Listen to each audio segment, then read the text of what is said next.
Brian was a man from Belgium who, before all of the following drama, had no belief or faith towards paranormal activity actually being real. However, like most victims end up doing, he quickly changed his mind. Over the last few days, he has constantly been noticing his window opening and closing by itself, which has reasonably put him on edge. One day, he decided to see if he could capture the phenomenon live, and whilst he failed to do so, he caught something new happening.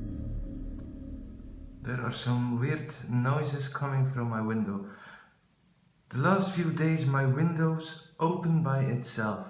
I don't know what's the problem, so... Oh my god. My god. Oh my god, what the fuck? What the fuck? Oh shit. One of the books from the bookshelf slowly moved itself off the shelf until it eventually collapsed to the ground in an almighty thump. Brian was fortunate enough to have caught this on camera, or else nobody would have taken his word for it. I will be surprised if he does not begin the ghost hunting process within a week.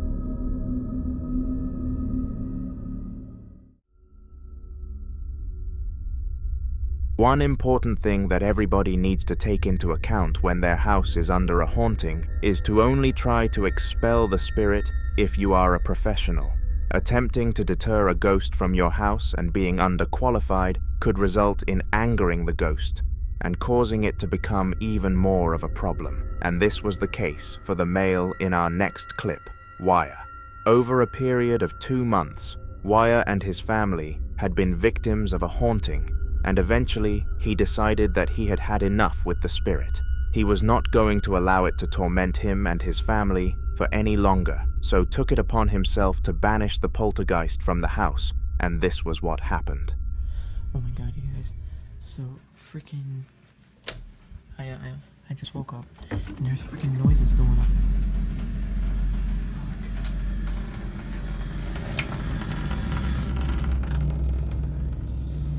Dude, guys, that is really fucking creepy.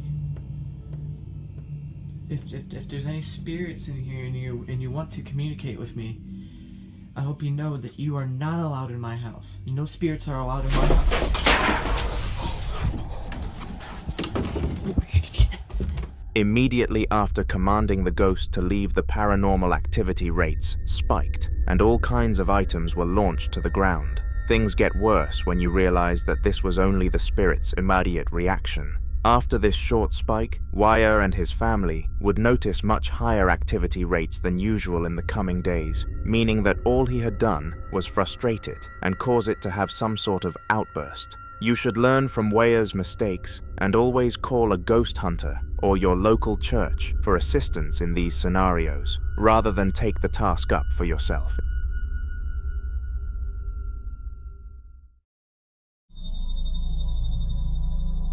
On February 26th of 2021, a French man by the name of Antoine was home alone. This was because his wife was working whilst he was left home to take care of their dog. When this happened, things usually went smoothly, as he would casually sit back and enjoy television for the rest of the day. Little did he know that this time around things would not be nearly as relaxed as they should have been.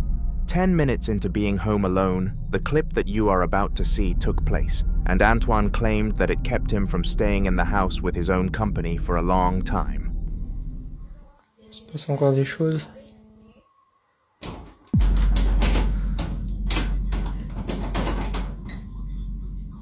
Putain. Attends, il y avait encore ce truc qui s'allumait. Putain, j'en ai marre.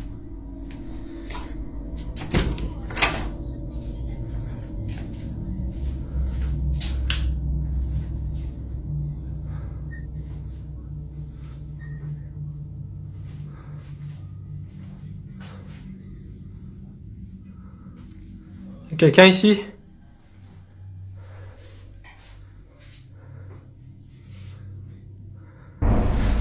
Oh putain!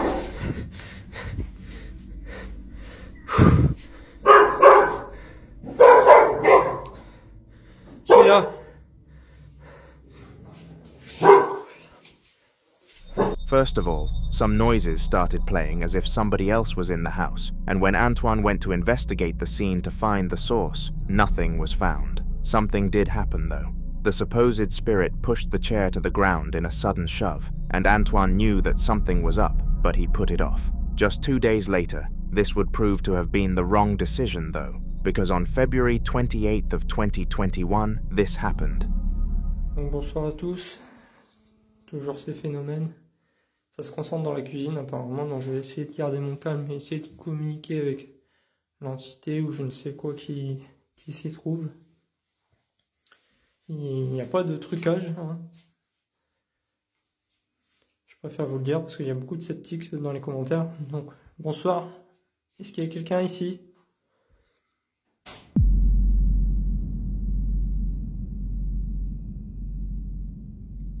Ok, merci. Est-ce que vous voulez vous montrer ou parler s'il vous plaît ?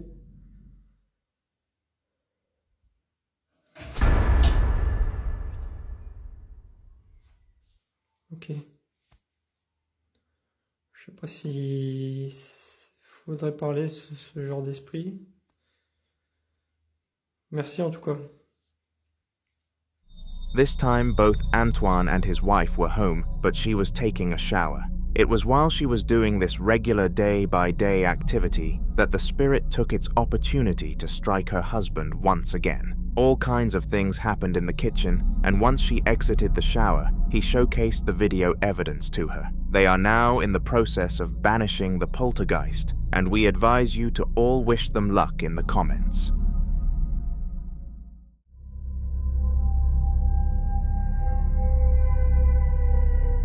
Many people argue that fire or the wheel were mankind's most crucial inventions to our development, and whilst this might be true, people need to highlight some more modern inventions. For example, the camera. Cameras are everywhere nowadays and have a wide array of uses from preventing crime all the way to catching poltergeists in the act, and the very short clip that we are about to watch showcases the latter. In this spine-chilling camera shot, one of the most inexplicable and spooky apparitions happen right in front of a camera, and it is very hard to write this off as anything but a paranormal instance. As you could clearly see, some sort of strange and mysterious head poked around the window of the door, and if you look very closely, it is safe to say it was uncanny. Furthermore, that conference room was completely empty, and that was a guarantee, so no humans were in there. This meant that it was most certainly an apparition, and most employees tend to feel uncomfortable in this office since that moment. However, some of them did not believe the tale, and were even confused as to which room the event occurred in. It was because of this that the employee who set up the camera was forced into the conference room to explain the tale in another video format. Surprisingly for her, though, things did not go as smoothly as she thought they would have. Okay, so I'm doing the trash. This is the same room that had that face right here. And I was cleaning this bathroom, and I had my phone on this cart. Right? I just heard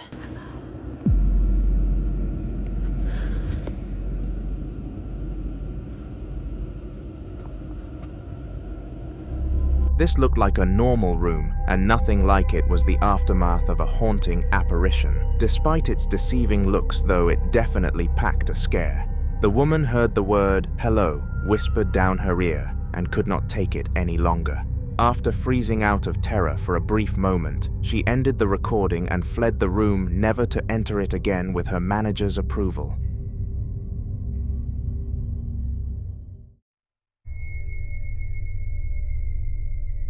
The following video took place in a regular house at a regular time, but sometimes it's the most regular of settings that the strangest events happen. This was the case for the mother in this clip, because when she was doing something as simple as going to check if her daughter's room was neat and tidy, some absolutely horrifying event happened. Have a watch.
The door opened and closed whilst the item behind it continuously waved in the same direction. Most people would not have braved going into the room, but unfortunately, the mother was oblivious to the fact that this was a ghost.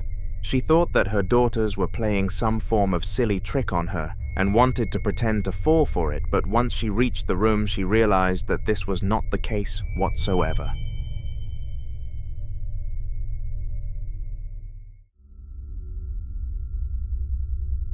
This is Javier, and Javier lived in a really small room for quite some time, and whilst we don't know the real reason for this, we can predict some reasons why. The main prediction is that since he moved out with his parents, he could not afford a good lifestyle, so outright purchased this place as a placeholder. But who knows? What we do know though is that the place is most certainly haunted, and the clip, which is about to be showcased, turns that supposed theory into fact. Son las 4:17 de la mañana. Están golpeando de nuevo la puerta, la caseta. Que escuchen ustedes de nuevo para que vean que esto no es un juego. Que ahí siempre golpean 10 o 5 minutos y después se detienen. Conche tu madre, se acaba de mover el vaso, se acaba de mover ese lapicero, acaba de hacer un movimiento hacia allá. Bueno, y ahora acaba de escuchar que golpearon atrás mío. Bueno, hay que mantener la calma. Si te pasa algo de esto alguna vez, hay que mantener la calma.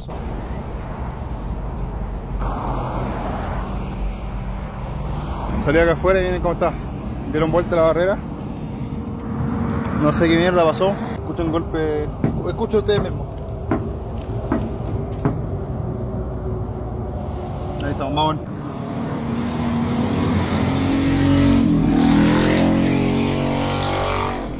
Vamos a hacer una moto ahí. Vamos a estar la pluma ahí, botada ahí. Pero nada más, no sé qué hace los ruidos.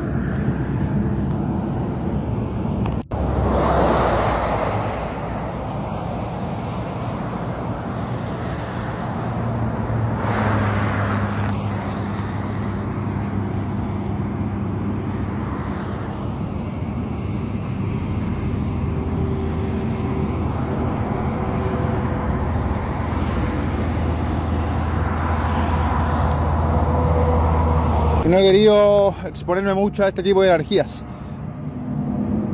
De hecho, casi no he salido ni siquiera al baño acá.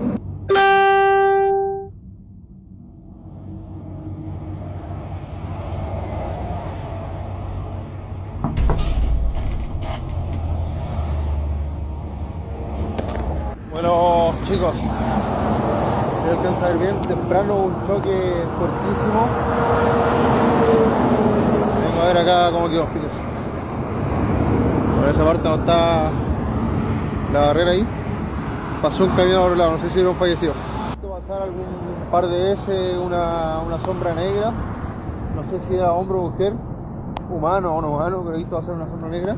Así que bueno, voy a hacer una ronda rápida aquí y voy a sacar unas fotos por aquí a ver si veo algo raro. Alcancé a ver algo, la primera foto se ve como una mancha, en la segunda ya se ve un poco más claro, no sé qué es, pero se ve como una forma rara. No está corriendo nada de viento y se acaba de dar vuelta esta barrera sola.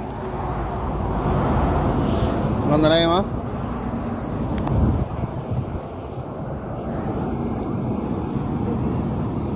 Se estaba ahí, se está acá.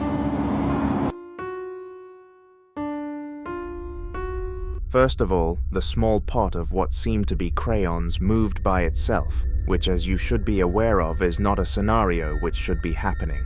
Furthermore, there was a repetitive knock outside of the room at the exact same time, and when Javier turned around to hopefully see a visitor, he saw nobody. Instead of following the logical solution of calling for assistance and leaving the place, Javier did the unexpected and ventured outside his room in the middle of the night, whilst almost nobody would be passing by in case of emergency.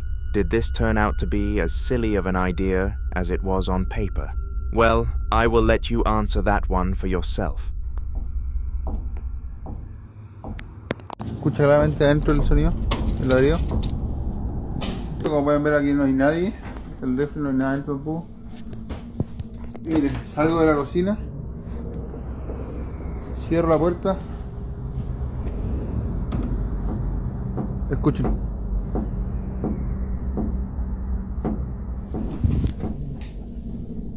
Y no hay nada, puta madre, nada.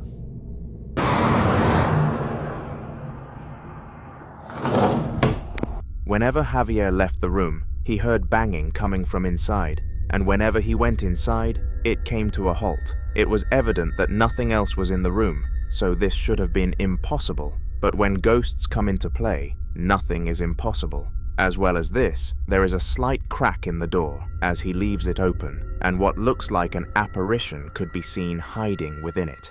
This was very spooky to say the least, but not spooky enough to force him out of his property. You see, right next to his room was the place where he made all his money, operating a barrier, which I assume defends some form of border. It was while he was on duty in this system that the next strange event took place.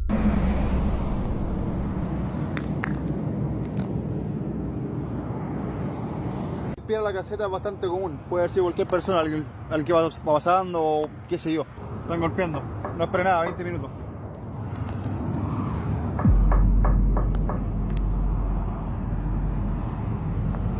Acaba de caer una niebla, voy a hacer una ronda.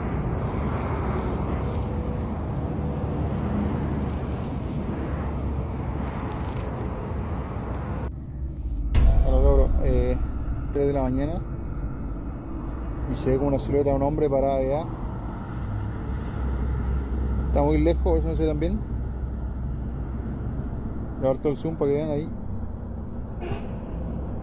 Ya no logro ver al hombre, pero la niebla probablemente lo esté tapando. Bueno, no se movió nada.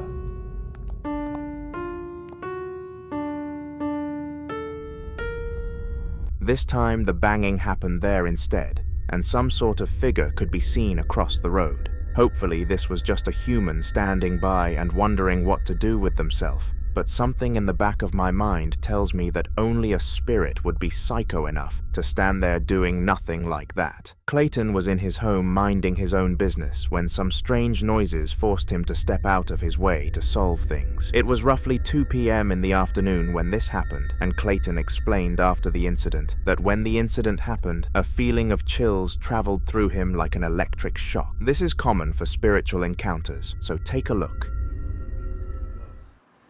I don't know what's going on, but I'm hearing noise in there in the kitchen. Sound like I heard cabinet or something. I don't know what it is. Opening up or something.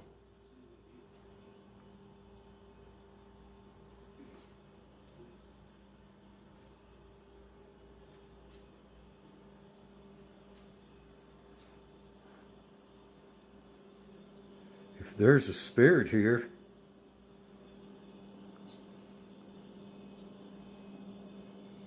let me know.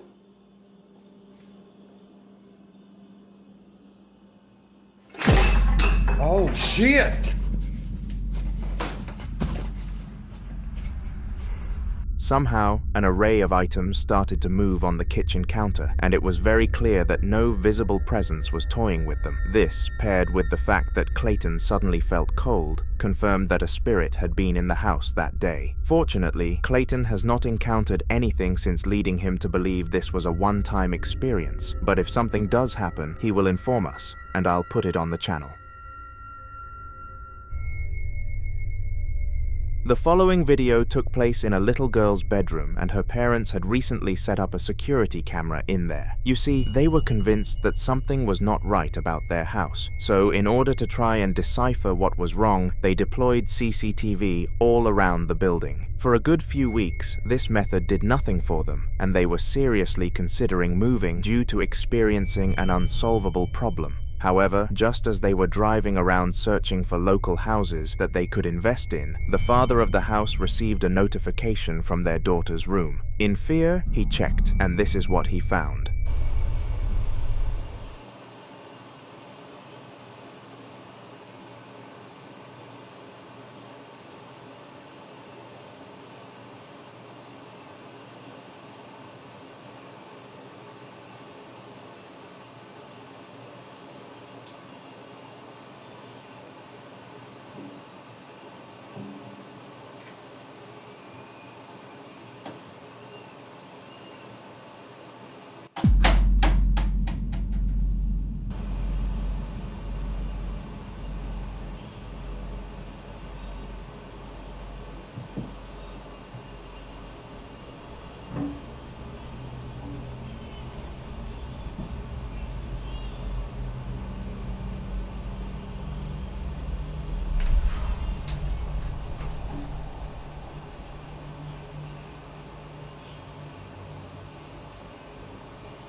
Through the lens of the camera, he could see that some unexplainable stuff was happening, and this allowed him to piece 2 and 2 together. The house felt weird because there was a haunting happening. With this information, he and his wife discussed how to move forward, and they unanimously decided to stay put. They contacted the local church for help with banishing the spirit, but did not want to run away with the fear that it would just come back again. Now, on this channel, we have seen several spirits, but one of the less common ones that we come across are mimics. These emotionally tormenting ghosts copy and paste another human's voice to lure their victims to a location where their life will become hell. So, on a side note, you should always be careful what voices you trust. But would you trust your own voice? You see, there is a very slim chance that a mimic will copy and paste your voice against you in order to cause stress and confusion, and this is what the person in the upcoming clip was forced to experience. This was a very interesting clip, so I highly advise that you have a watch. I was watching reels when I heard the knocking when I asked, "Who are you?" Then, in reply, I heard my own voice. Cool?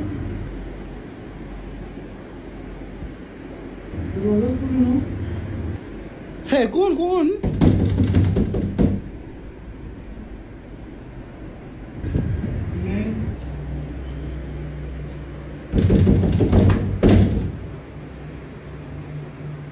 Mama?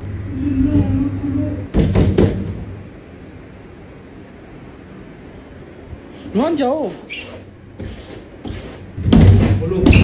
Weirdly, the spirit continued to retort back to Abdullah, using his voice, and this frightened him for obvious reasons. Hearing someone else's voice from something that is not them would be scary enough, but hearing your own is on a whole other world of terrifying.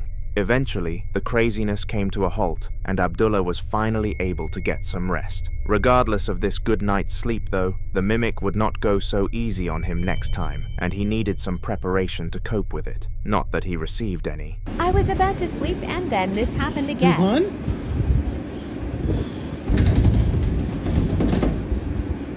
It was around 2 a.m. in the morning.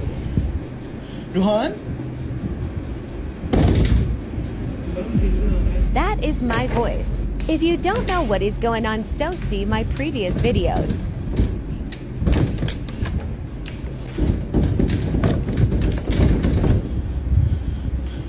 They mimic my voice always, but they don't comment.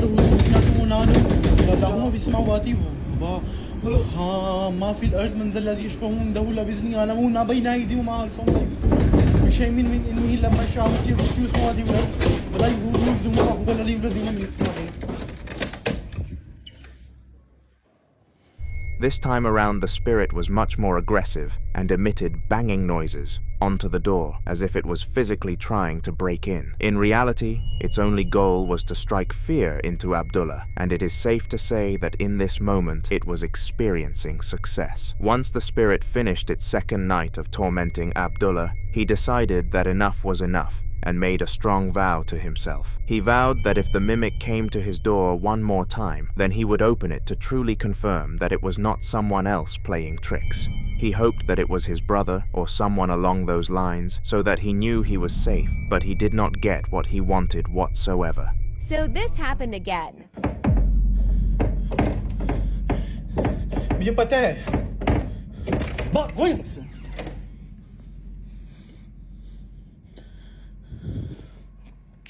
अब मत करना.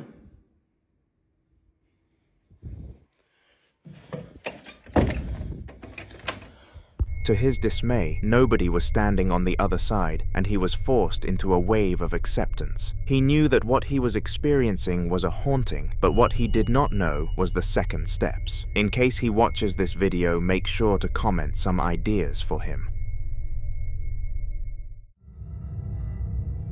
Ever since the recent surge in technological advancements, security cameras have become the norm. and almost every single firm has a bunch of them set up within their premises. The business that we are about to look into was no different, except the footage that their cameras caught was far from what you would expect. Most CCTV systems end up capturing nothing special, as it is rarer than you would think for a theft to happen in a store. However, on the odd occasion, these systems will catch criminals red-handed and serve a real purpose. The cameras in this video didn't match any of those descriptions and made the security team jump when checking them. The time was roughly 3 a.m. and the staff were drinking coffee, having a chat and staring at the camera monitors. It was at this moment that the craziest experience of both their lives happened.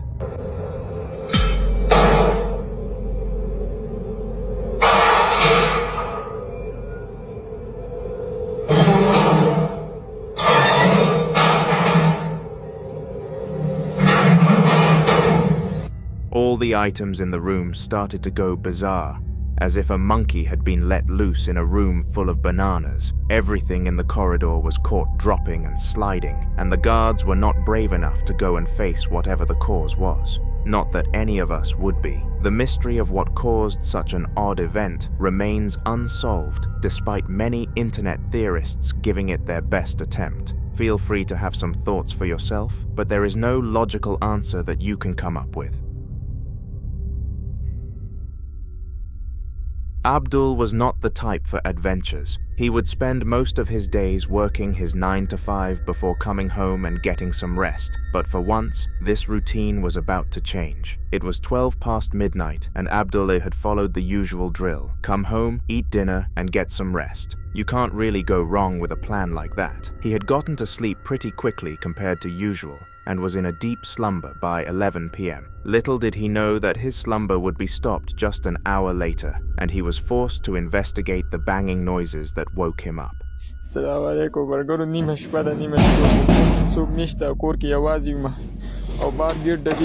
wabarakatuh.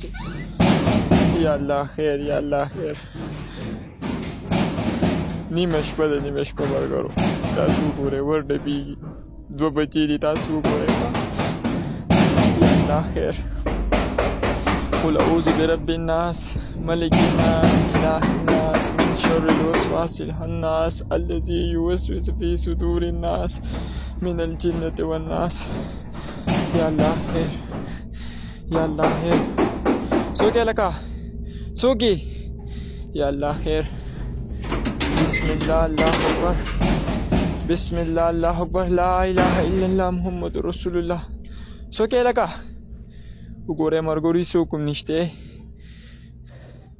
یا الله خیر یا الله خیر علي یا الله خیر یا الله خیر.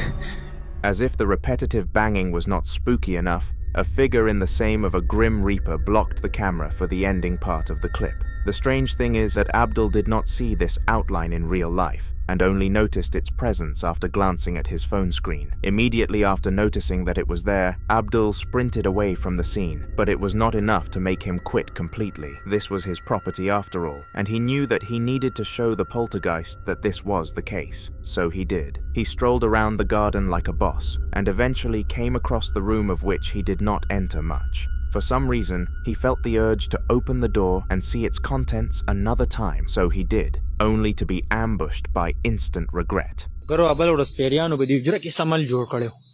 Nanrala manan lapa khair kade di.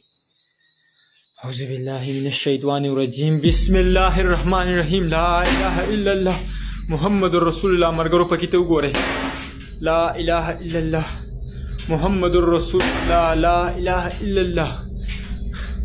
تاسو زمونږ دا کور ولې نه پرېږدئ ځکه نه دی ځای یا الله خیر یا الله خیر لا اله الا الله. After opening the door, he was swarmed by objects moving alone, and he had no idea how to react to such a shock. Instinctively, his body forced him into flight mode, and he fled into his house for good. This time, he was too frightened to continue searching and just wanted the warmth of his own home. However, he was too far gone. He wasn't even allowed to enjoy this privilege. Assalamu alaikum, margaro mahami team ne mahami.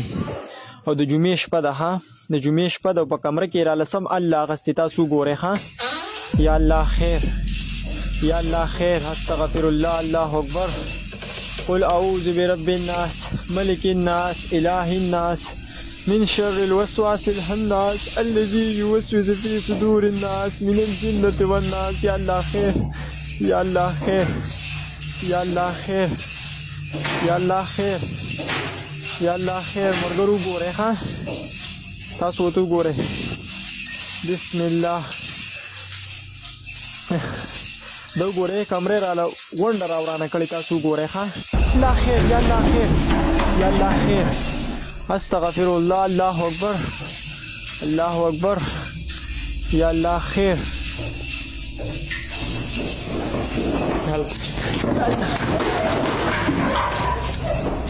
Just like outside, his house was riddled with paranormal activity, and this was a first-time experience for Abdul. He was a very religious man, so believed that Allah would protect him if he prayed that night, so he did. Only time will tell if it worked. The following video took place in the office of Dom, a middle-aged employee in the economics business. His job was to calculate all of the revenue and profits of the business he was working for, which was extremely difficult considering how many sales they averaged. The job would involve updating things every 5 or so minutes, and it was ridiculously tiring. So tiring, in fact, that it forced Dom to sleep on the shift one time, and if it was not for the spirit on scene, who knows how much he would have missed, potentially facing the sack.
Dom's office phone started calling, and it was a loud and repetitive sound, enough to make anybody rise from their slumber. Unsurprisingly, it did the same for Dom, and he went to answer. However, what he heard was not nice. According to him, the thing on the other end told him he was being watched, and assuming it was a prank, he hung up immediately. Little did he know this was not the case, and he would suffer from paranormal activity for the rest of his time in the office until he eventually decided to leave.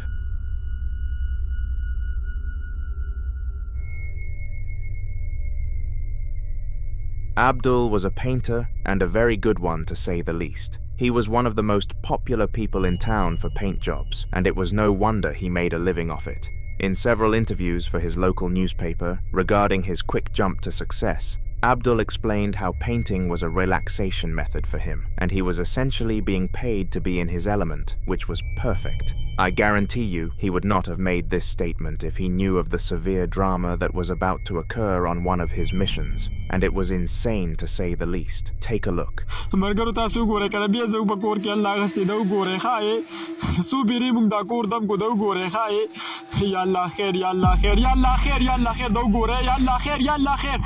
Yalla khair da gora kha yalla khair margaru suq badi kur ki nishta da gore kha yalla khair قل أعوذ برب الناس ملك الناس إله الناس من شر الوسواس الخناس الذي يوسوس في صدور الناس من الجنة والناس يلا خير مونږ بیره مرګرو دا کور دم کو او تاسو کله د جنکو نمبر را لګي کله د مرګرو نمبر را لګي دا اوس غب نه دی مرګرو ما ته نمبر را سینډ کې د چا سره چې نمبري د مولا ما ته را سینډ کې سیدا پلیز تاسو مهرباني وکړئ دا نمبر را سینډ کې دا وګورئ ښه هیڅ څوک به دې کور کې نشته او دا حال دې دا وګورئ ښه یا الله خیر یا الله خیر یا الله خیر یا الله خیر دا وګوره ښه روزانه دا علي ښه موږ څو بیرې دا کور دم کو یا الله خیر خدای خیر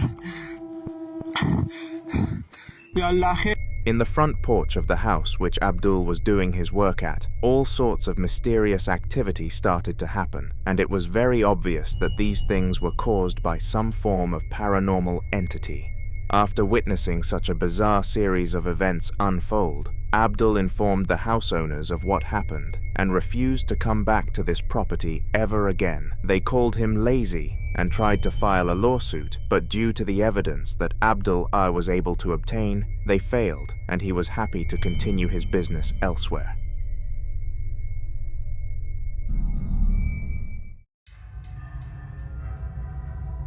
If you are a regular here on Haunter, I am more than sure that you have seen me discuss Roland with you before. Roland is the most featured creator on this channel due to his high volume of engaging paranormal captures, and some of them are so wild that it is hard to believe he experiences things like this every week of his life. These doubts are instantly shut down when you see his clips due to how realistic and eerie they truly are, with the following one being no different. It took place in his house, as per usual, which has been haunted for a long period of time now. Most people would attempt to banish spirits from their home, but Roland decides to keep them around so that he has material to continue making videos for his large YouTube channel. Unsurprisingly, this material keeps on coming, and here are some of his best recent ones. Are you a positive energy? A negative energy? Can you let me know what kind of energy you are? Oh shit! Oh, look, it is fucking moving.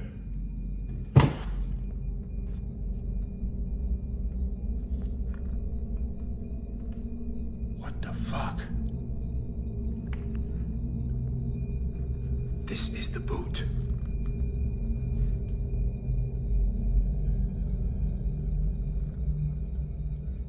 This is the boot from the doll. Now, before this clip started, Roland placed down 2 ornaments and gave the spirit some very clear instructions. If it gave off positive energy, then it should tilt towards the turtle, and if it was carrying negative energy, it should move to the opposite ornament. Unfortunately, it did the latter, and Roland now knew what he was dealing with. Like usual though, he kept his cool and started filming all around the house for more evidence of a spiritual presence. And he definitely found a good amount of it. He did a full search down of the house until he came right back to where he started, the kitchen. Roland was relieved that he did not see anything else in the house, but on the other end was disappointed that he failed to gain any more content, or did he? Is there a spirit moving this drawer right here?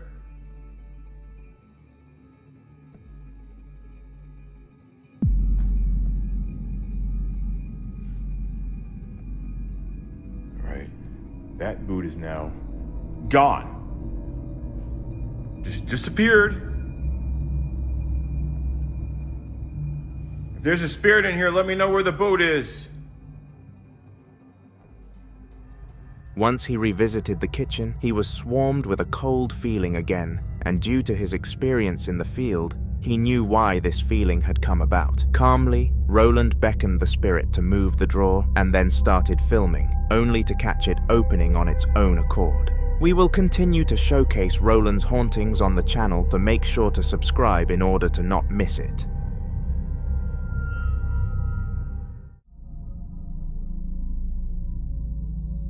Similar to Roland, Muko is another face that we are starting to see frequently on the channel, and he is renowned for his paranormal experiences. While Roland finds his own house being haunted by spirits though, Muko goes out and seeks poltergeists himself in a business known as the ghost hunting industry. These hunters are hired by homeowners who believe their place to be haunted, and their goal is to exterminate all entities from the property. The upcoming series of clips come from one of Muko's most recent ghost hunts, and they are eventful to put it lightly. Let's just say his paycheck must have been pretty large for him to remove this thing.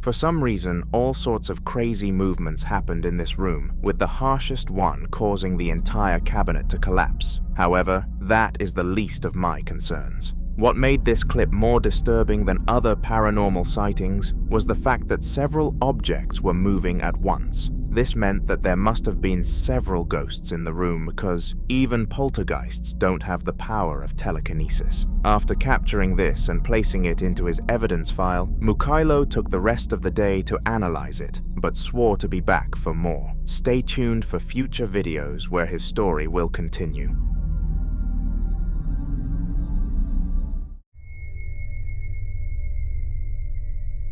On June the 23rd of 2017, Stephen was upstairs preparing to do the laundry as a nice surprise for his wife, when suddenly he heard a strange bang from what seemed like the kitchen. After roughly a minute of contemplating his next move, he decided to go downstairs and investigate the crime scene, and what he discovered was horrifying. God, guys, I'm so scared right now. I just woke up and I went downstairs and all the cabinets are open, and I went to bed last night.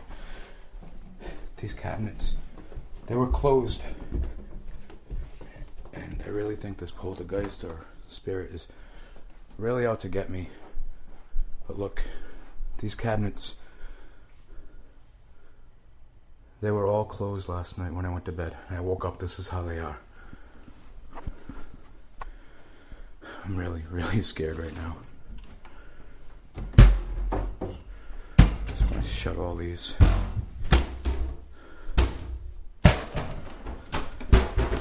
I figured I'd get it on camera so if something happens, at least it's documented.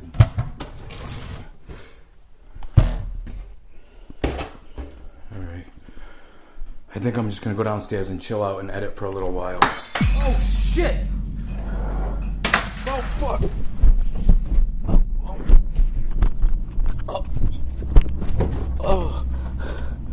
Oh fuck me. I gotta upload this. I gotta upload this before anything happens and nobody gets to see this. Ow. Okay. I think I broke my ankles. Towards the start of this clip, things were very unbelievable and seemed pre-planned, but moments later we got to see the true trauma that Stephen was forced to go through.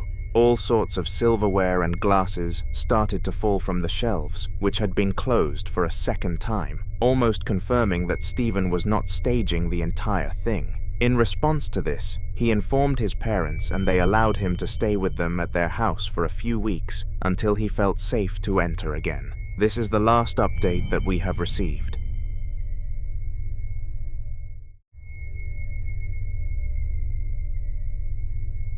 The trend of getting fast food rather than taking your own time to make it is only going up across the United States, and this shows in the next video. It took place in Michigan and was captured using a Ring doorbell camera, which on the topic of trends are also going kind of crazy at the moment. Anyways, Adam's girlfriend Leona asked him to go and get them some food for the night, and being the amazing boyfriend he was, Adam accepted. Little did he know that there would be a surprise waiting for him at the doorstep. And no, it was not from his girl. In fact, no one has any idea what caused it.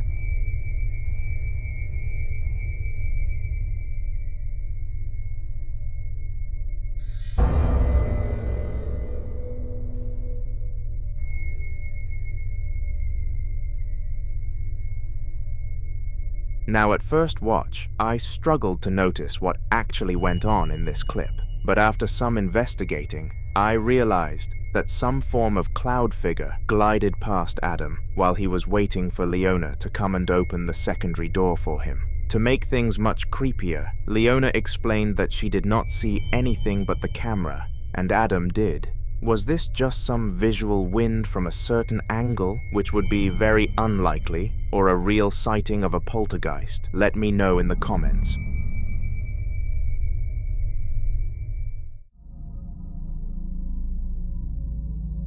In visiting a haunted location, you are basically asking for something wild to happen, and this was the case for Scott and Travis, two very close friends who decided to explore an old morgue together. These two were what modern people would describe as each other's day ones. They had been friends ever since kindergarten and grew up together, finding the same hobbies and interests. They were basically perfect for each other. However, one difference stood between them. Travis was definitely on the more bold side, whereas Scott got frightened of things easily, and it took a lot of convincing from Trav to convince Scott to come with him on this trip. He succeeded though. Yeah, it's a wicked place, isn't it?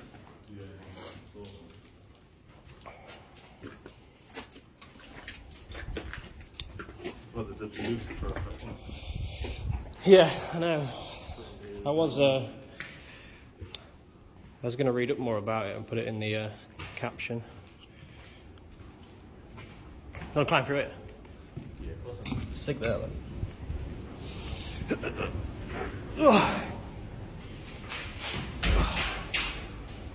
Bit fucking tight. No, it's hard, mate. Fucking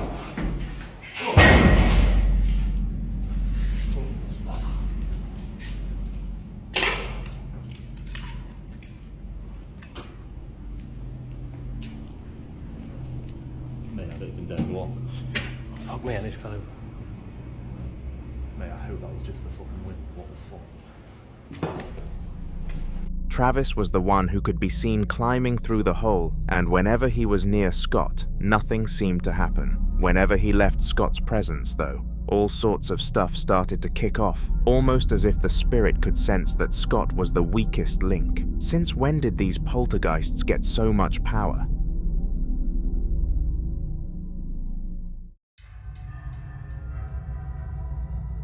Ghost sightings are more common than you think, with hundreds of new experiences being posted to social media every single day. However, there is one form of paranormal experience rarer than all others, and only a select few people get to live them.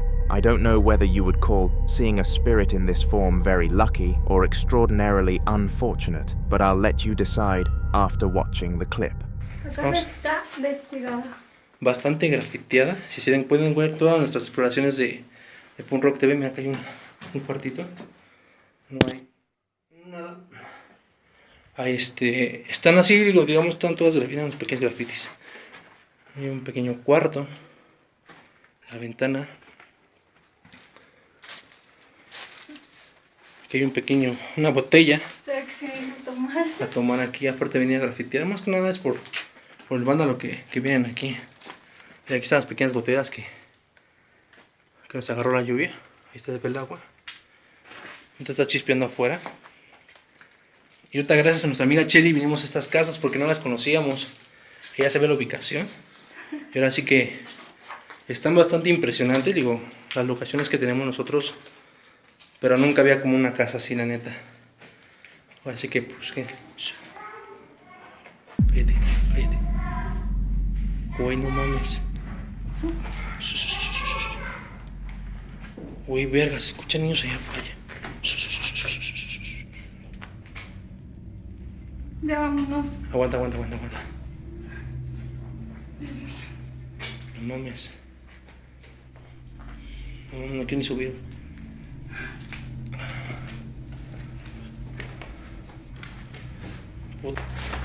Porfa.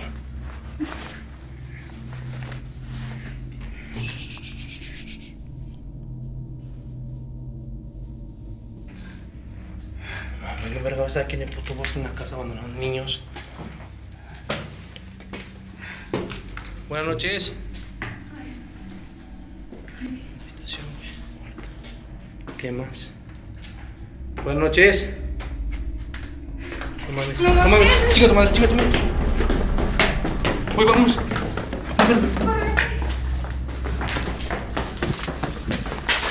Corre.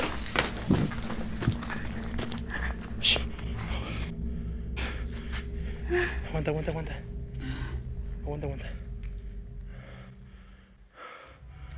Strangely, 2 human figures poked their heads around the door, except something was off about them. They were fully blacked out. To add to the lore of this apparition, the man behind the camera was exploring a supposed haunted house where a male SA'd a girl and oofed her before oofing himself too. Very dark indeed. Bill was an ethics professor at the University of Michigan and had spent more than a decade teaching there. However, he had always loved music and wanted to teach music at a university someday as well. He was an excellent musician. He played the piano, the violin, all types of guitars, and even the cello. However, since he didn't have a degree in music, he was turned down by numerous colleges and universities he had applied to. Then, one day, he found a high school in Texas looking for a band teacher and decided to apply. He didn't expect much, but surprisingly, he got a reply, asking him to resume as soon as possible. The pay was measly, but for Bill, it wasn't about the pay. It was about achieving the dreams he'd always had.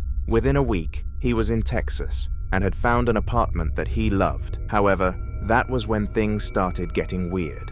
First, his doors seemed to have a mind of their own, opening at will and closing with a forceful bang once in a while. Bill wasn't too fond of this, but he also didn't want to bother too much until this fateful day.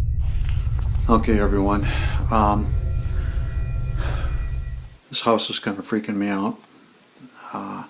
Weird things continue to happen. The other day I put on Facebook about a light in my basement that keeps coming on. There's other things that are happening. Finding things just on the floor. Just things are moving. I know they were in certain places before, and then all of a sudden they end up in another spot. But I'm gonna just try to continue my life as I normally would, and so what I've done to help keep my mind off these oddball things, I'm doing something different, and went out and bought a pomegranate. Now, I've never eaten a pomegranate before, so what I've learned is that the first thing you need to do is get yourself a good sized bowl. So I've got a good sized bowl in the cupboard here, and I will get the bowl out. Not this one. I like this one here. This should be perfect right here. So put that. I'm going to put that way back over there. I got a plate here for cutting, and we're going to put these back into the cupboard. Okay. Now, what I've learned about pomegranates is that you don't necessarily eat the meat of it, I guess you call it, like you would an apple, and that's what I always thought you would do, is eat a pomegranate like you did an apple. That's what I always heard they were similar to, but actually you eat the seeds. So you have to pound the seeds out and put them into the bowl, and then from there you can sit there and eat the seeds, and they're actually very good. I've eaten half of one before. I'm going to get the... Wait a minute. That bowl just moved. Oh my God. It happened again. I had the bowl sitting here. You saw me put it over there, and now it's here.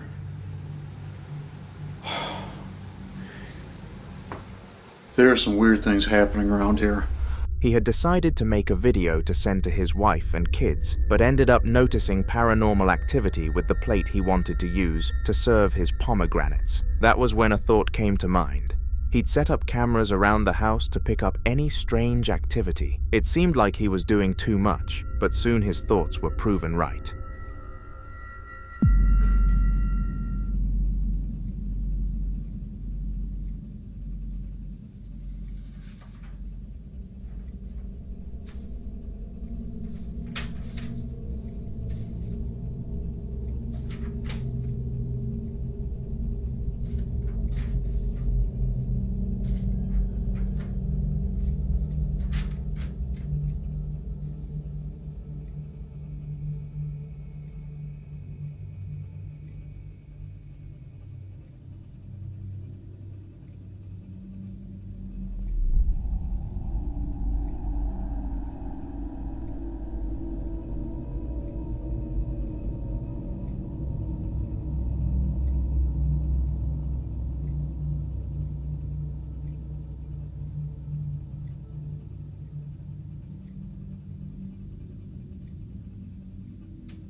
Okay.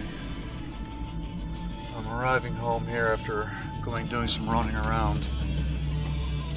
And I'm just really curious what kinds of things I'm going to find that have happened in my house when I'm gone. Sort of paranormal type of things. Many of you know that from Facebook postings before, I've had some issues with some paranormal activities. Just really kind of worried about what it is I'm going to find here in the house now. Actually kind of nervous.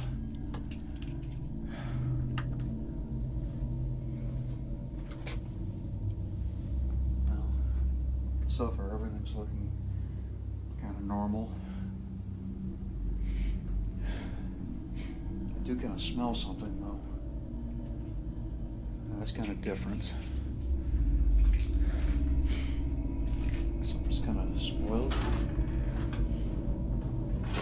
Not the compactor.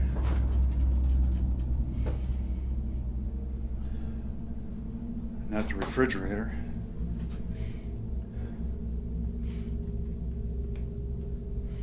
It smells like it's coming from this direction.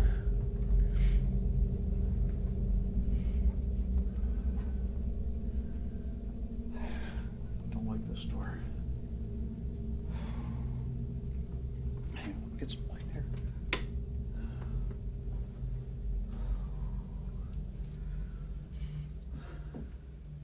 It's definitely stronger over here. God, it smells bad.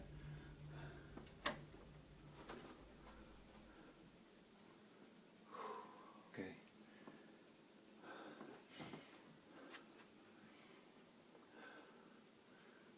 Now, nothing in there.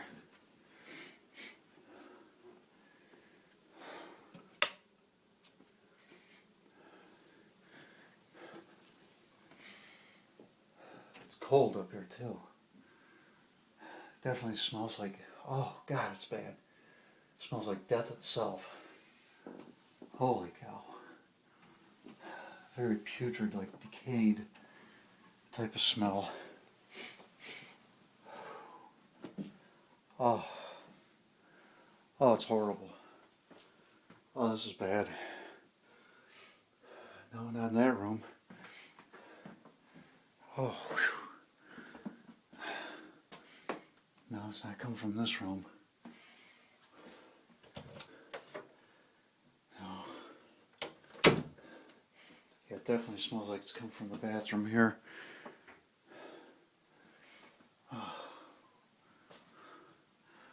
Oh, this is bad. Oh, wait a minute. False alarm. I just forgot to flush the toilet. Sorry everyone. Happy Halloween. Hope you enjoyed the videos I made as much as I've made them. Hope you all don't unfriend me on Facebook, but happy Halloween. A poltergeist had been messing with his sheet music and doors. Bill decided to call a local priest, who helped him deal with the situation afterward. Father Francis told him that he was lucky. If the activity had continued for a few more months, it might have been impossible to get the spirit out.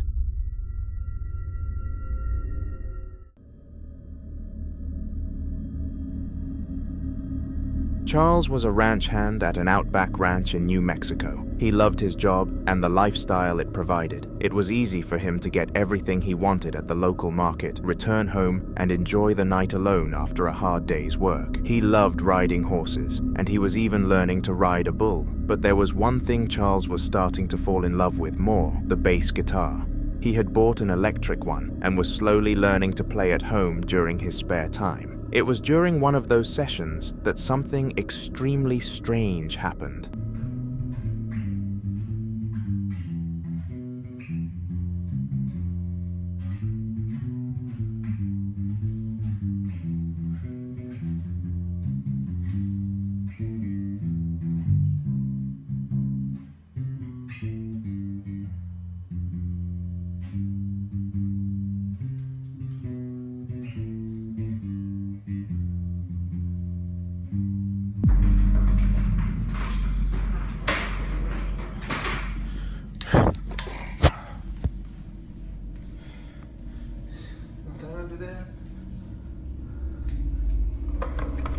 Nothing attached to the chair.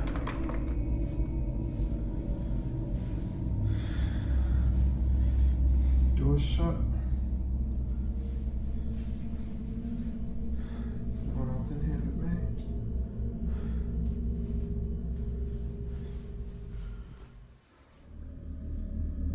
It was the first time he had experienced such a thing. He was a little scared because he had heard many stories about malevolent spirits who hated the sound of guitars. He did the one thing he knew how to do. He took his rosary, prayed St. Michael's prayer of protection, and sprinkled some holy water under the table. He never had such an experience again.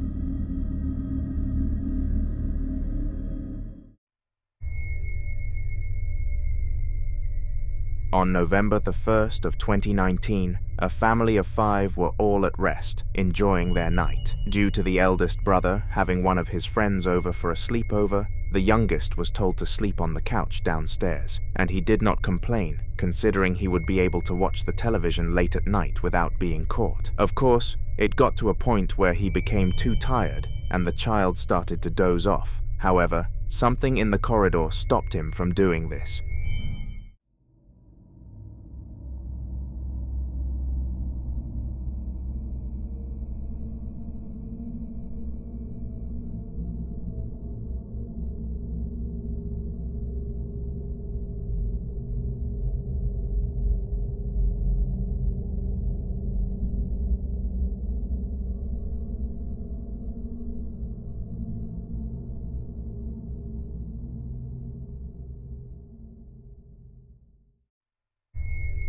Some sort of apparition could be seen in the hallway, and it has been confirmed that this was nobody who was supposed to be there. Furthermore, the fact that it disappeared led the family into believing it was a spirit, which is why they posted it onto social media.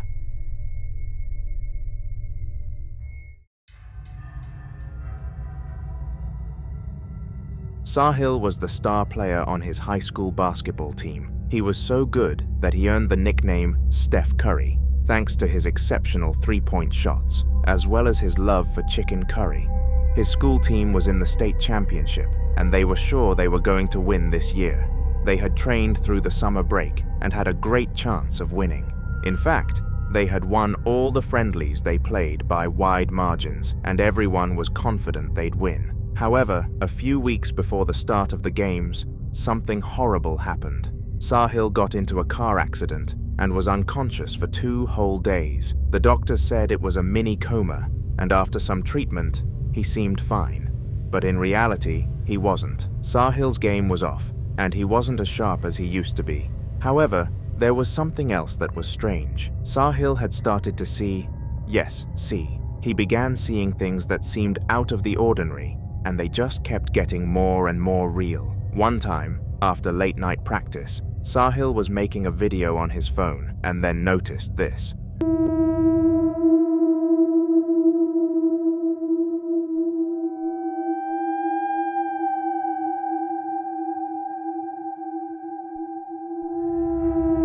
He showed his friends the video, and for the first time, they all saw the same things he saw. It was scary and left every one of the boys horrified. One of the boys, Sanjay, offered to help Sahill. He took him to a video priestess he knew, and apparently, Sahill had been to the great beyond during his 2-day coma, which was why the spirits kept following him.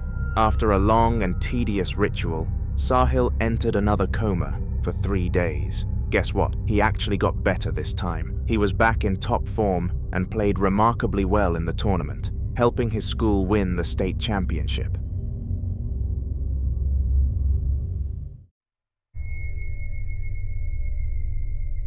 After months of trying with no success, Ashley and Mason managed to give birth to their first ever child. They named her Lois after Mason's mother and were very thankful that their long wait was finally over. But it wasn't long before strange things started happening with Lois. She talked earlier than most kids and even began speaking in full sentences much sooner than usual. But there was something much more worrying. She always talked about ghosts. 5 minutes! 5 minutes! We're gonna be back in 5 minutes! What are you scared of? Alright, before you go, say, Happy New Year! I'm scared. What are you scared of? I'm scared. Of what? I'm scared. I'm scared too. Of my own life. My ghost. There's not a ghost, you psycho. Did you hear that? She said she's afraid of the ghost. Where's the ghost? Ghost. Where is it? Where's the ghost? Show mommy. Point to it. You're fine. Where is it? Point. Is it over there? Is it over there? Is it over there? Where is it? Ghost. Where's the ghost? Ghost. Where? Is it Grandpa? No. It's not? What's the matter? Okay, come here. Do you see what I deal with? What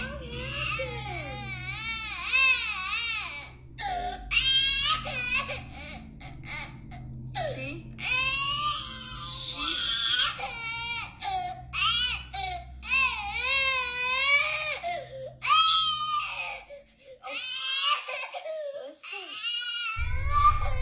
The child claimed to have seen a ghost, and understandably, the mother did not believe her one bit. However, after quite a bit of crying, even Ashley started to feel the fear boiling inside of her. Once the video ended, she took Lois to the local cafe so that they could calm down and eat some chocolate cake. But all we can do is hope that this saga did not continue because we received no updates afterwards.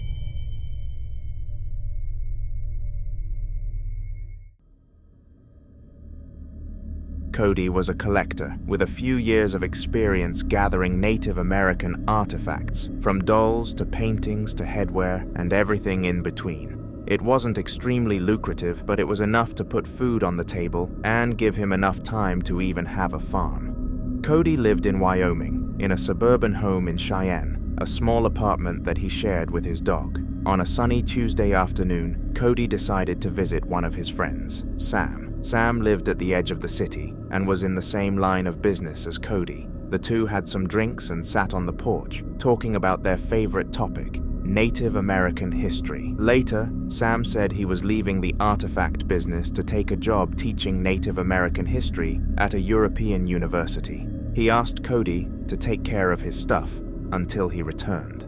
That evening, Cody packed up most of Sam's artifacts and drove to his house. He arranged the items around his home and went to bed, feeling a bit sad. The next morning, he woke up to loud banging on his door, and his dog was losing it. My dog's freaking out. I keep hearing, like, knocking at my door. I look out the window. There's nothing. See what I mean?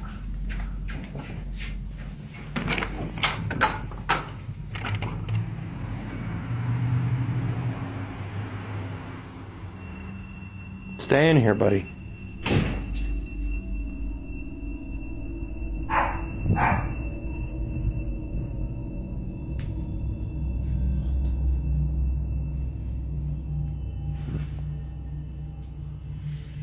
I'll put them things in that damn cabinet.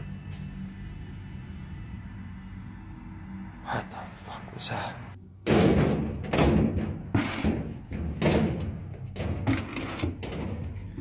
Yeah, I gotta get rid of these damn things. There's somebody that's gonna take one of them. I don't know which one, but... Cody was a bit scared, but he knew just what to do. He had to find the artifact causing the supernatural activity. He had thought about cleansing Sam's artifacts before bringing them into his home, but he had forgotten since it was already late at night when he arrived. So, he had to go the long route. That day, he set up cameras and went off to his farm to get work done. When he returned, he realized something strange.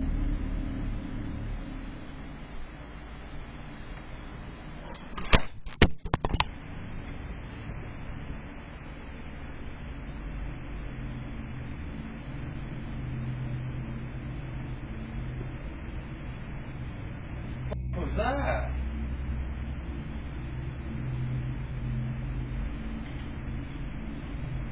Bro.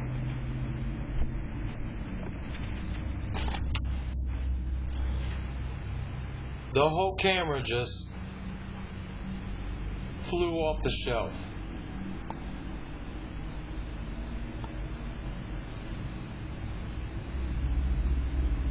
What?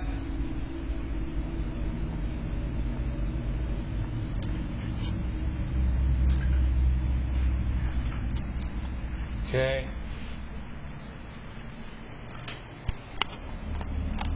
The camera had been thrown off the shelf by some external force. That evening, Cody reinforced the area and set the camera back up.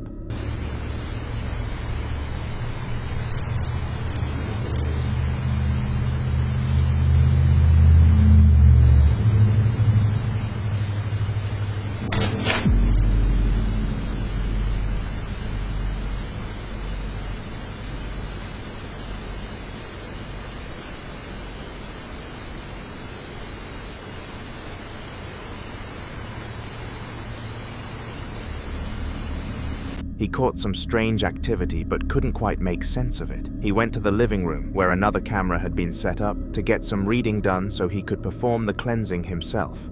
However, something crazy happened.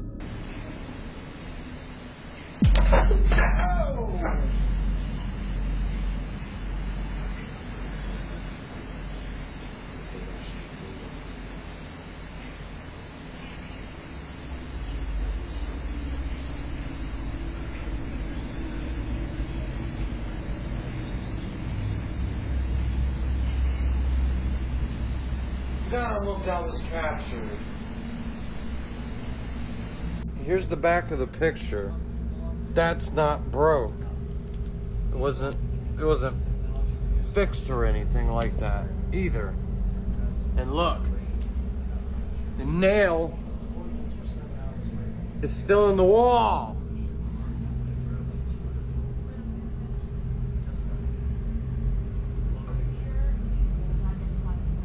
What the fuck? Damn, that tried to take me out. Shit. Fuck y'all, man.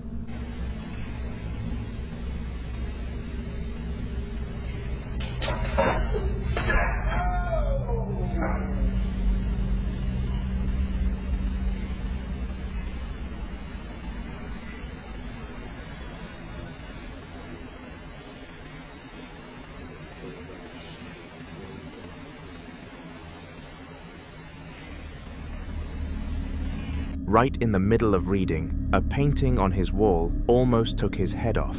It had been well placed on the wall, and the string hadn't even broken. Cody was sure this was supernatural activity. He didn't expect it to be this intense, to the point of wanting to kill him. So, he did what he had to do.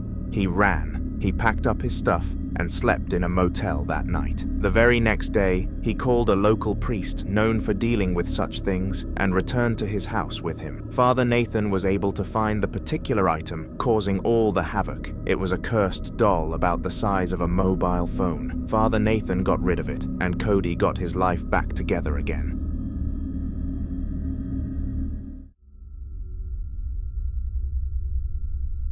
Ruth was a single mother who lived in Compton and made a living by cleaning the houses of rich celebrities in nearby Beverly Hills. Ruth was hardworking and extremely industrious, but somehow she never had enough money to pay all her bills. One day, while working at a new client's house, she found a stash of $100 bills lying around in an old kitchen cabinet that hadn't been used in a while. She counted them, and it came to $600. The exact amount she needed for her rent that month. She thought long and hard and then slipped it into her sneakers, continuing with her work. Ruth had Latin American roots, so she had heard some horror stories from her grandmother and knew a little Spanish folklore. However, she assumed they were just stories made to scare little kids. It wasn't until she saw a photo of what looked like El Coco, the Spanish boogeyman, staring at her in the dark that she started to get worried.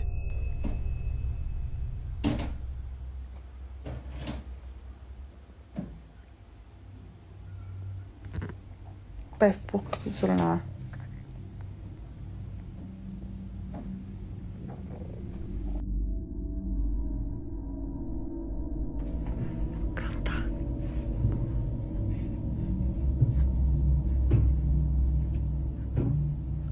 Tro mig bara. Säg bara.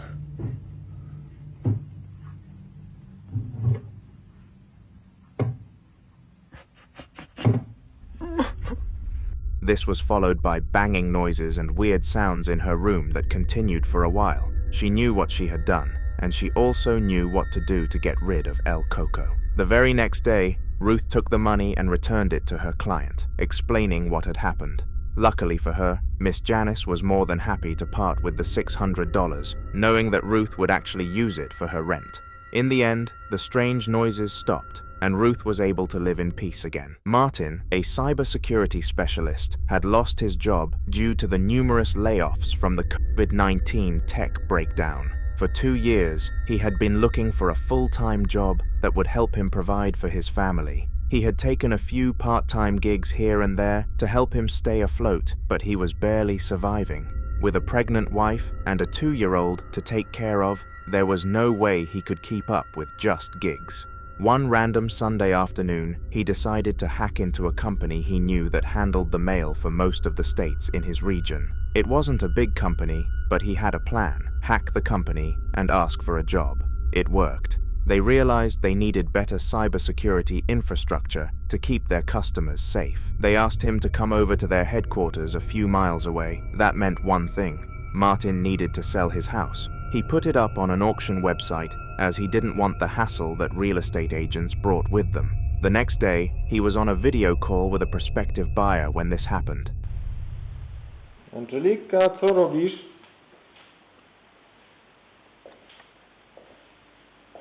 Angelika? Co ty robisz?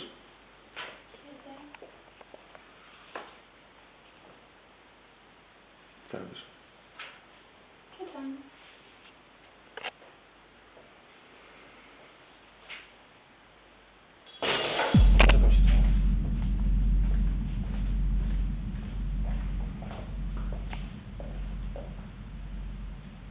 Spadły ten... Stój ty na podłogę. Ale jak spadło?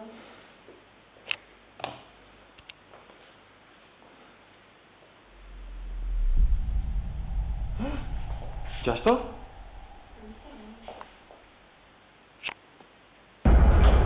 Ja pierdolę! First, there was a slow noise coming from his bedroom that seemingly only he could hear. Then some utensils in the kitchen and the vase in his living room literally started moving before his eyes. Martin couldn't help but freak out. He had no idea that his house had poltergeist activity. The next day, he took out a loan from his friend and moved to the company headquarters with his wife and kids. He was sure he didn't even want to sell the house anymore. He just didn't want anything to do with spirits and all that paranormal stuff.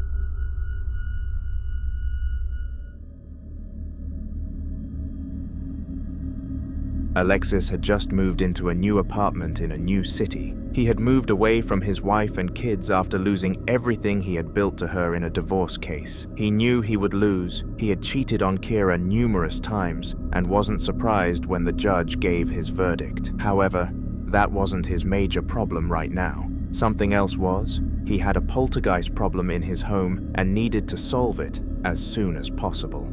He had noticed it 2 weeks after he renovated the rundown house. It was in terrible shape when he bought it, but it was cheap, and he just needed to spend a few $100s on renovations to get it into great condition. However, a few weeks in, he started noticing strange things.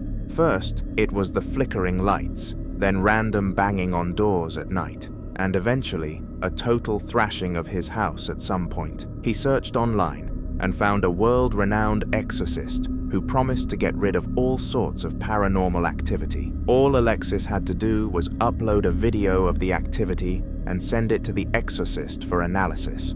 Alexis was able to capture this footage on 2 cameras.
he heard some noise in his kitchen cabinet, a slow, somewhat rhythmic banging that seemed to be saying something. He checked it out with a camera in hand and sent it to the exorcist. After 2 weeks, he received this message. Run for your life. These types of activities are from territorial principalities. They own the house and I cannot help you. Alexis was struck by fear. That same day, he moved out and found a motel to stay in. In the end, he had to move back to his city, finding a house that he first vetted with a local exorcist.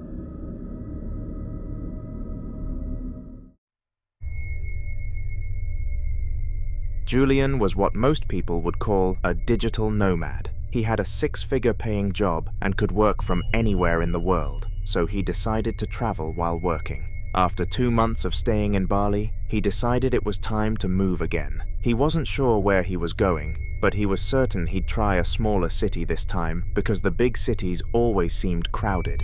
Julian wanted some peace and quiet. He found a sleepy Swiss town called Corripio and decided to give it a try.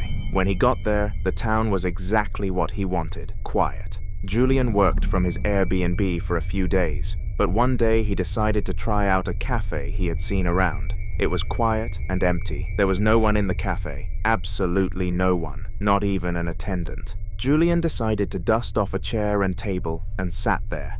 He worked until dusk, and there was no sign of anyone walking in or out. It was very strange, but Julian brushed it off. It was a small town of about 25 people, plus tourists, so it wasn't really a big deal. The next day, the same thing happened, and the next, and the next. Julian decided to take a walk around the cafe after a few days of inactivity. That was when this happened.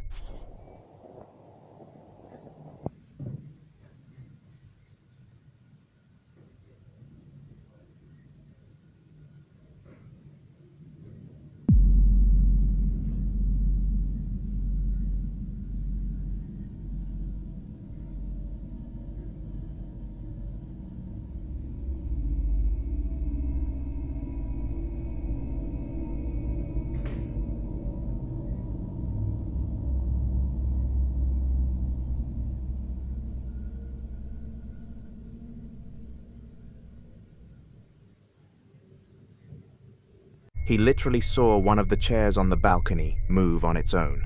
He freaked out, took a few steps back, and ran. When he got downstairs, he packed his stuff and left as quietly as he had entered. The next day, he talked to his tour guide about what had happened, but she laughed it off, saying that it was normal. The cafe had been owned by a local, and now his spirit took care of the place, even though he was dead.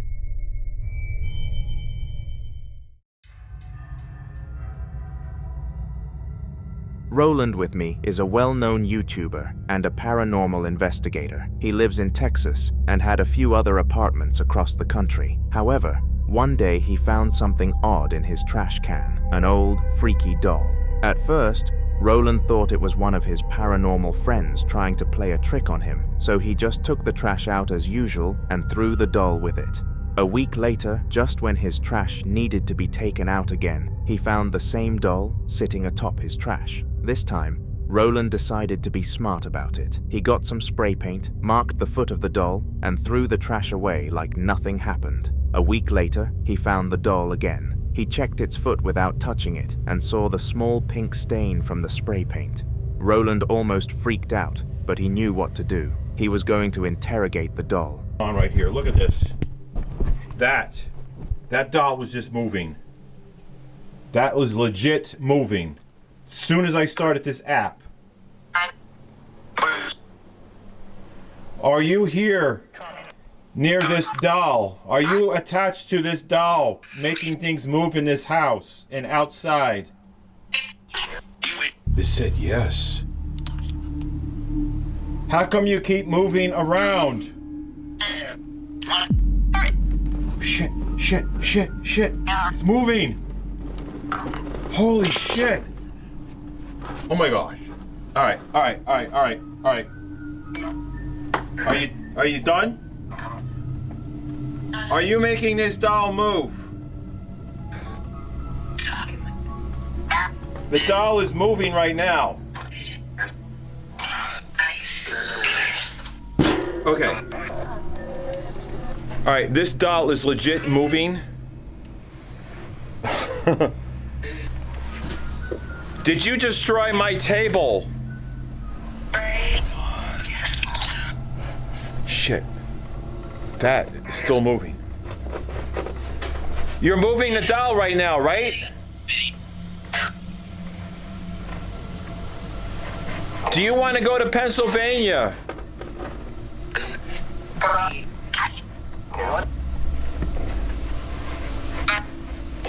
Do you want to go to Pennsylvania, yes or no? No. He used an app that could decipher white noise from spirits to get it to talk. After the interrogation, Roland was sure the doll was cursed. He wasn't exactly scared at that point because he had a thing for cursed dolls. They were his forte anyway. He knew to keep his camera on so he could analyze it later. Then, he went into his house and was about to get some of his stuff when this happened. Pennsylvania. And my happy place? Totally destroyed. So now I got to deal with a broken happy place, and I don't even know what, what am I gonna...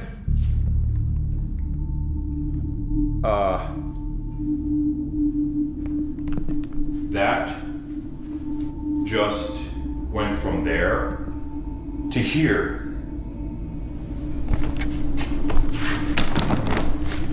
And for the skeptics, there are no strings attached. I believe it's got to be the doll in there. Because that doll right there, when I go near it, it moves away, right? And then over here, that's moving towards me. So what does that mean? You know what that means? That doll wants this to stay here. That staying here means that I'm not going anywhere with the doll. I'm getting in the car. I'm going to Pennsylvania. And that's just the way it is. I am not backing down. I'm not letting this try to control me. It's not happening. I got enough shit going on in my life. I don't need this to control me, so that's going back in the car. I don't care. That's just what's happening. I mean, this went all over the place. This back and forth, this moving by itself, everything moving all around. It's not scaring me. It's aggravating me. But yeah, let me get this. The luggage he had packed that morning for a flight literally followed him. That meant something scary. The doll had access to his house. For context, Roland's house was a fortress, spiritually. He had enough crucifixes, salt, and potions to survive a full-blown vampire attack. However, if the doll could get in, that meant he wasn't dealing with just a doll. Roland's decided to do the one thing he was sure would keep him safe for a while: run. He picked up his stuff, got into his car, and drove to his nearest apartment in Kentucky. At least he would be safe there for now.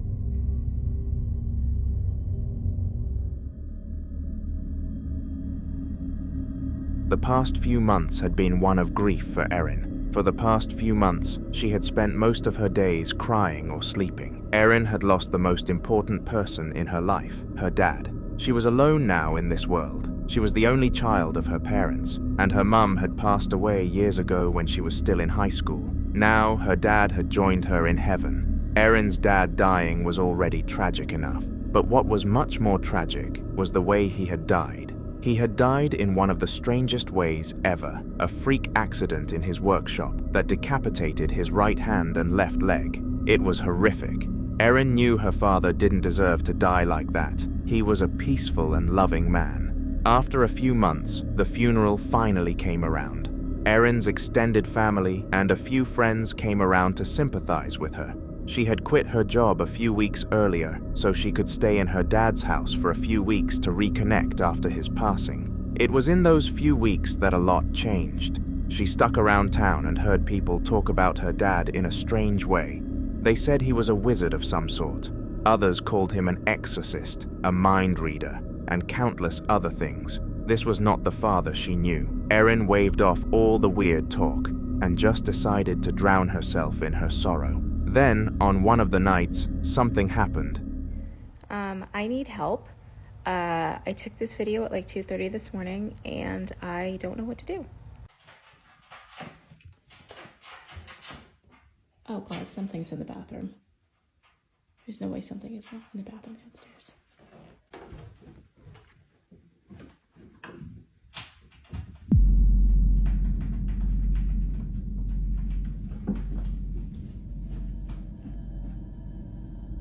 So now it's almost 8 a.m. I'm not positive, but I have to imagine whatever it was is still in there.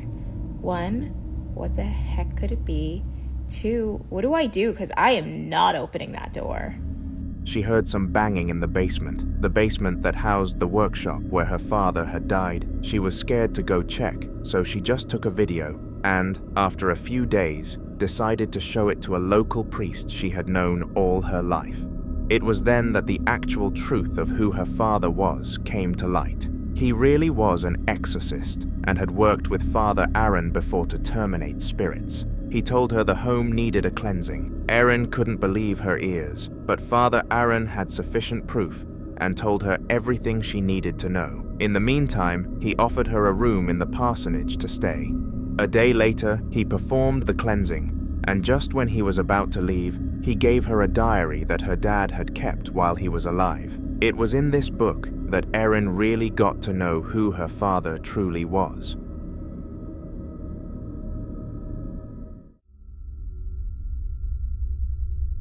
Alex ran an orphanage for kids in Lyon, France. She had inherited it after her mother passed. Her mom didn't want it to end up being run by corrupt charities that would use it as a cash siphon. So she willed it to Alex so it would stay in the family. Alex loved kids, but somehow she had married a prick who didn't. Her husband Joey abandoned her after he found out she was pregnant, so she had to raise her 2-year-old son, Harry, and the kids at the orphanage as well. She had help in the person of Edward, an older man who helped her mum run the orphanage as well. The two had a lot of work cut out for them, but somehow they managed. One day, after a hard day at work, Alex was surprised to hear some banging in her trunk. She checked, and one of the kids, Jeremy, had been in her trunk all the while. It was late, and there was no way she could get him back to the orphanage that day. Jeremy ended up sleeping in her house that night, but that was when tragedy struck. Jeremy lost his life in Alex's house that night. In fact, when the police found out, she was arrested. The only way she got out was because they found CCTV footage of Jeremy entering the trunk by himself, and the autopsy showed Jeremy had had a heart attack. It was improbable for his age, but that was what the autopsy showed. After Alex got home that day, she started to realize strange things happening. Shaking windows, loud noises that she could not trace, and the like. The freakiest of her experiences was a cold summer night, the last straw that broke the camel's back.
Une putain de manette pour ce truc là, elle est où la manette? Elle est où la manette, putain?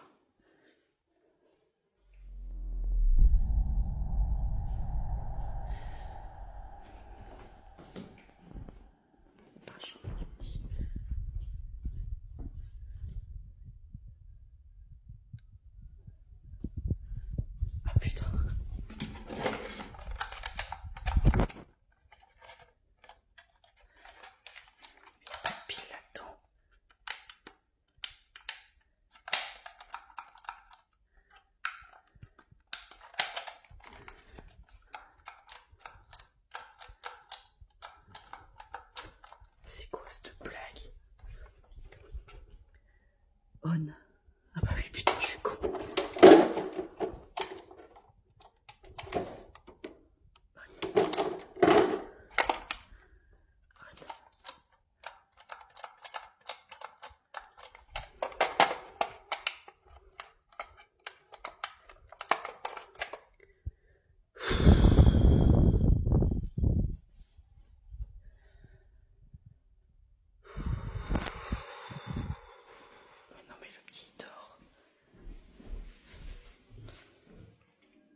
She had heard a strange noise at her door that night and went out to check. She found her son's toy in front of her door, but the problem was her son had been asleep for more than an hour. She looked around and even checked up on him in his room. Then she remembered Jeremy. It kind of made sense now. The toys getting missing, the trunk moving on its own accord. Alex knew exactly what she needed. A cleansing. Her mother had it once when a child died on orphanage grounds. The very next morning, she talked to Edward, and they called Father Julius. He told them to leave the house for 2 days while he did his job. Alex took Harry to a friend's house for the 2 days. After that, all the paranormal activity stopped.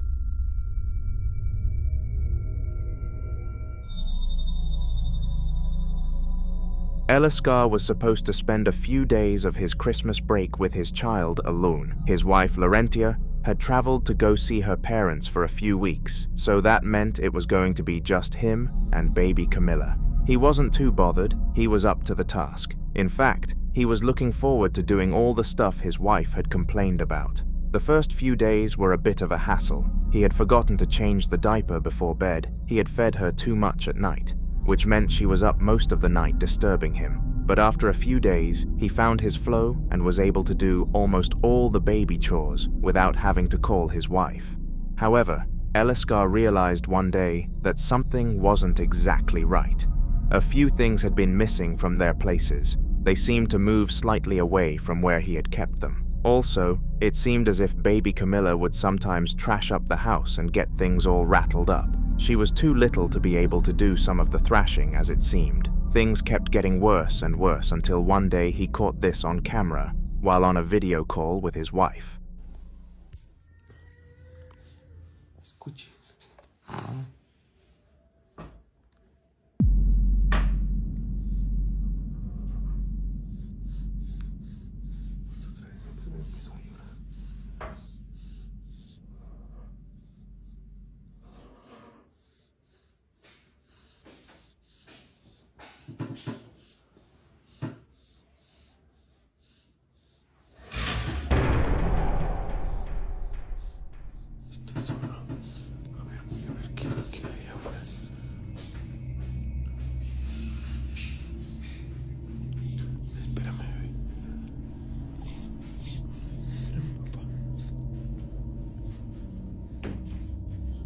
Voy a ver que no haya nadie aquí en la casa, que se supone que todos salieron de viaje.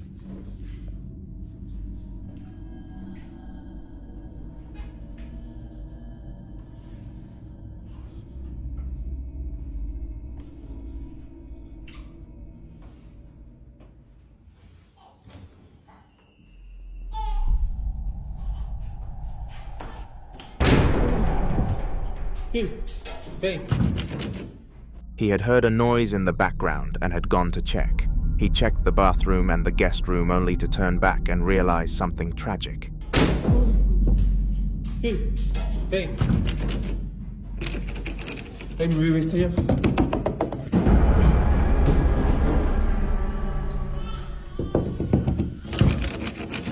Mi bebé está allá adentro.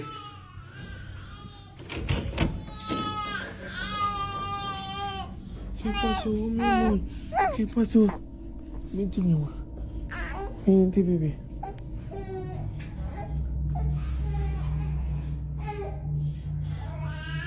Ya, mi amor. Ya, mi amor.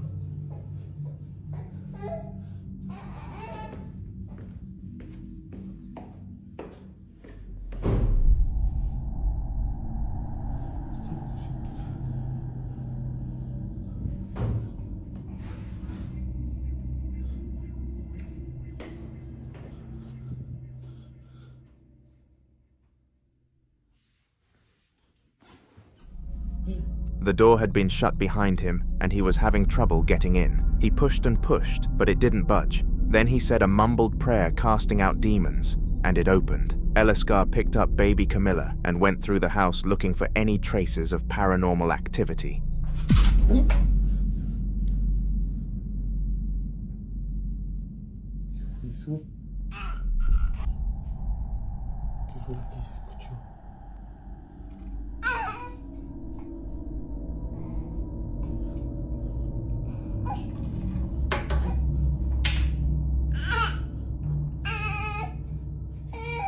¿Vieron eso? ¿Vieron eso? Solo lo vi yo. No, sí me tengo que llevar a mi bebé de aquí.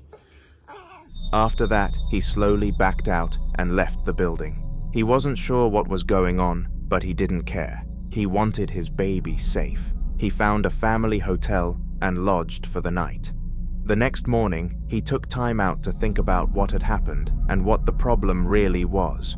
And then it hit him. He and Laurentia had fired one of their nannies a few months back. She was an older lady in her late 70s. Elescar had seen her doing some weird prayer with a seemingly weird necklace while carrying baby Camilla. That was how they found out she actually practiced a bit of voodoo. The couple was not too happy about that and fired her. She cursed at them and told them she'd come for their baby, even in her death. Elescar called Laurentia, and they talked about the possibilities. After that, they called up the hiring company and inquired about their former employee. It turned out that she actually just died a few weeks back, right about the time Elescar had started noticing the paranormal activity. Laurentia's mom had heard the whole story and called up a priest friend of hers who she wanted to bless Camilla and protect her from the voodoo nanny. Father Phineas got to their city in a few days. He conducted the blessing and also cleansed the house. After that, all the paranormal activity stopped. James and his family had been suffering from some form of haunting for the past few months, and none of them had any clue why the spirits had decided to choose them of all families. They never visited locations with paranormal connections, had barely any passed away family members, and were even strong believers in God. So if you could bet on a family to experience these kinds of things, it would not be them. However, one fateful night when everyone except James was asleep, he was able to capture the phenomenon that defied all of the odds.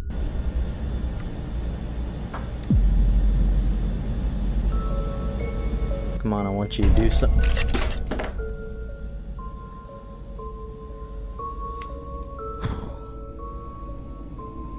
Oh, I hope I caught that.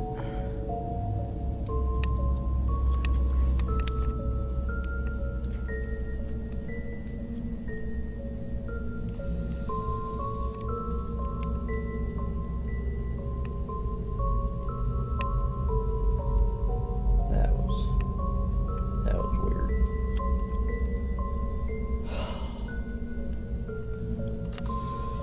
Thank you for doing that. I just need you to do something else. Are you just playing with me? We're gonna keep the camera right there on that thing. Somehow, the pan from James's daughter's toy set dropped to the floor without any probable cause, which certainly took poor James back. Instinctively, he went to go and investigate the surrounding area of the toy to find its cause, but to his dismay, nothing appeared.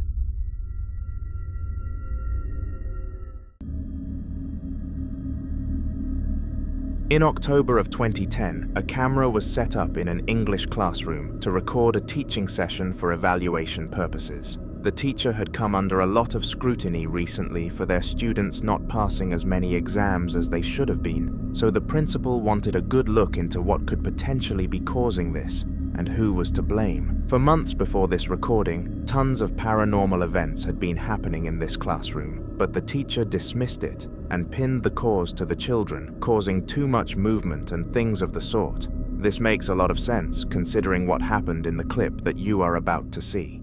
I'll send this on tonight. Okay guys, remember what I said this morning then? Said the camera's not there, that's just there so that my boss can see what we've been doing in our lessons.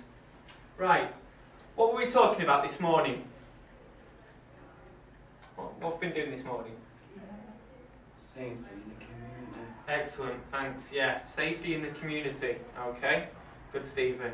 So we've been talking about dangers that we might face when we're out and about. What dangers might we bump into? Stephen, don't do that, please. It's distracting. Right, okay, well, whoever it was, don't do that, please. Go on. Drugs. Drugs, excellent. Yeah, drugs. Okay, so that's one thing. Someone give me another one then. Strangers. Strangers. I just moved out of home. It definitely seemed that way, didn't it? Right. What we're going to do, we need to. I tell you what, guys. Let's just go out for a minute. Follow me.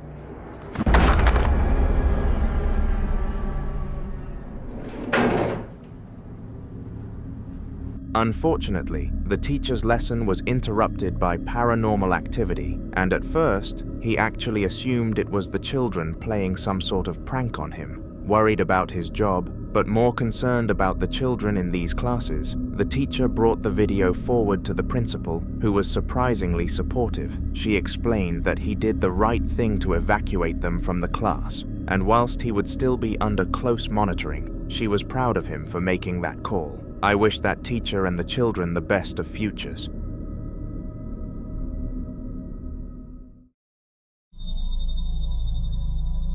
Like our last clip, the following paranormal event was not a standalone incident and involved a boy who had been experiencing a lot of ghostly scenarios in recent times. His name was Duncan, and like any regular teenager, his main occupations at the time consisted of college and football. Supposedly, his house had been haunted for quite some time, leading up to the clip, and him, his parents, and his cat were all becoming stressed out about it. This footage was an attempt to catch the spirit in its acts on camera for the world to see, and this is how it went.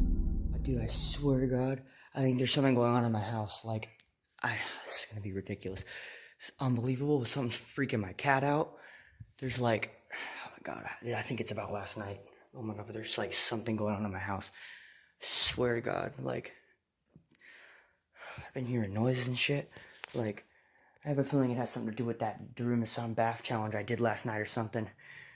I don't know what's going on. This is really weird. I don't even get it. Oh my God! Happened right on camera. I don't know if I caught that or not. Oh my God. I swear to God, something's freaking my cat out and whatnot. I don't know if I saw that on camera. It happened right in front of me as I was recording. Oh, hell no. Strangely, the toy plane jumped from underneath the desk without any sort of human interaction, and the likelihood is that this was due to a ghost. Duncan was fortunate to have captured this on camera, because he finally had the evidence to contact a priest about banishing evil spirits from his home, and this process is currently being carried out.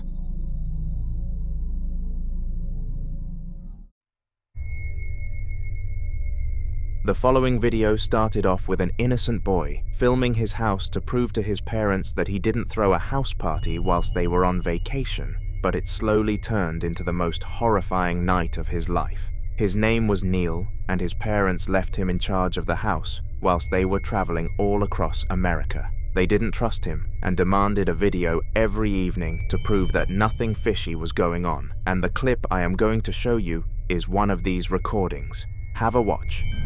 Nakita yung camera. Ito. Kalilipat lang kasi namin dito eh.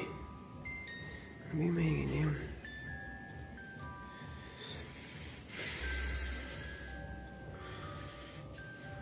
Walang mag-isa dito eh. Nakatilaw. Wala yun. Na yun. Tay, sira ang cellphone ko. Lah. Ayun.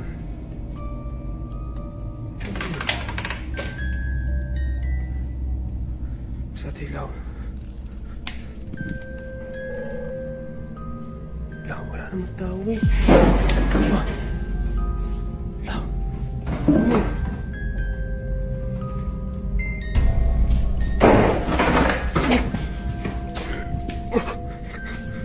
Ayun.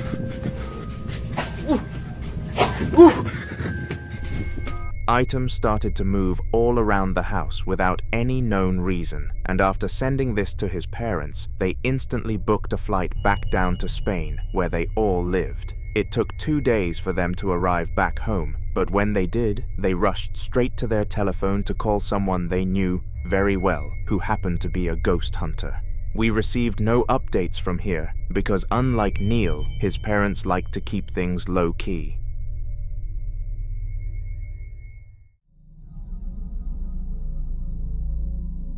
On November 13th of 2024, Juan Carlos was relaxing on his day off from work when someone or something took it upon itself to end this state of relaxation. The time was 11:45 at night, and Juan was catching up on the recent episodes of his favorite show. All seemed calm and unthreatening, until a persistent knock could be heard. Juan went to check behind the door, and nobody was on the other side, to which he went back to relaxing. For some odd reason, though, the knocking started again, and this time, he took his mobile device with him to check. Son las 1 de la mañana, mi gente. Miren, son las 1 de la mañana. Y están tocando la puerta de mi casa, señores.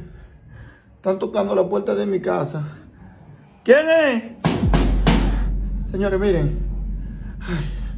¿Quién es?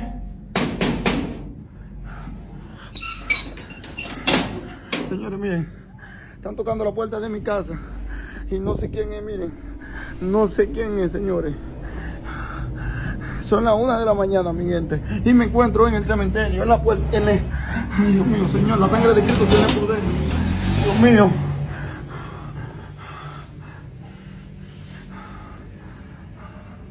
¿Quién es? ¿Quién es? O sea, miren, que no hay nadie, señores. No sé quién es que está tocando la puerta de mi casa, señores. No sé lo que es. Oh, Dios mío. Señores. Señores, por favor, oren por mí, por favor, ayúdenme, señores. La sangre de Cristo tiene poder. La sangre de Cristo tiene poder. Ay, señores, miren, sí, miren, quiero que camine en el sí, señores. Quiero que caminen en el sí, señores. Hay algo en el sí, señores. Hay algo en el sí, señores. Oh, papá Dios, ayúdenme. Juan responded extremely fast to the knocking, so I refused to believe that any human could have run away in time to avoid being caught, if this was a game of ding-dong ditch. The only logical solution to this is that some sort of spirit was trying to disturb Juan's peace, and if that was its goal, it most certainly succeeded.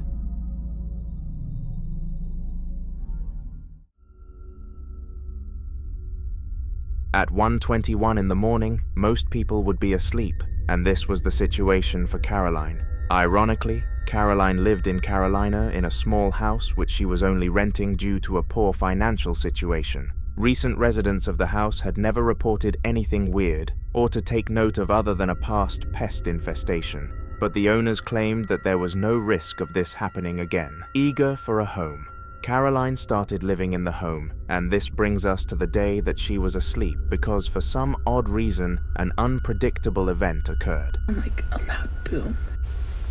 I was literally in a dead sleep. You can hear the girls laughing, but I don't know what it was. It was just something loud, and it woke me up. And now my room is creeping me out. There's like something going, I don't know. I'm gonna let you guys listen to it. I'm gonna shut up now, and hopefully I can catch it on camera. Okay, I flipped the camera. Did you hear that? Oh my god. Okay, this is my room, and it's dark. I'm gonna turn the light on a little. Okay, that was my heater that turned on. That's the girls. Okay. I keep hearing, oh my god, my eyes are watering so bad. I'm gonna sit up. Whatever's in here, you are not welcome. Please leave. Oh, my eyes are watering so bad. My dog's about to get up and go crazy. My dog is just staring right over there somewhere. And it sounds like someone's walking in my room. I'm gonna shut up now. You guys tell me if you hear anything besides the girls.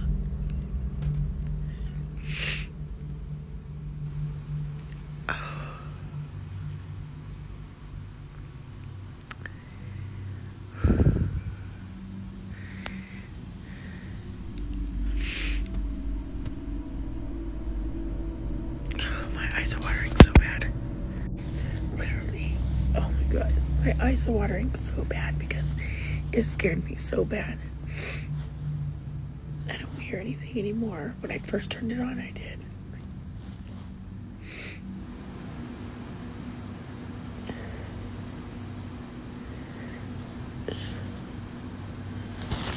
Let me turn the camera on again.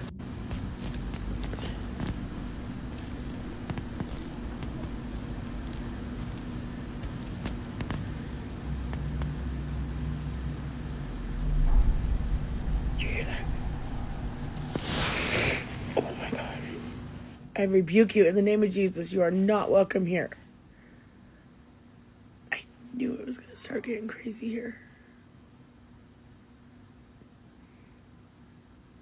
Oh my God. I hope you guys heard that. If you were listening closely, some form of footsteps could be heard, and they definitely weren't coming from the girls' room. These footsteps were not your usual ones too, because they were rather aggressive and felt like some sort of soldier but marching, which could likely be what the spirit in question was when it was in a human form. After ending the recording, Caroline cried for a while and felt too frightened to leave her bed. We will certainly include more of her clips in the future if you want to follow her story, so be sure to subscribe.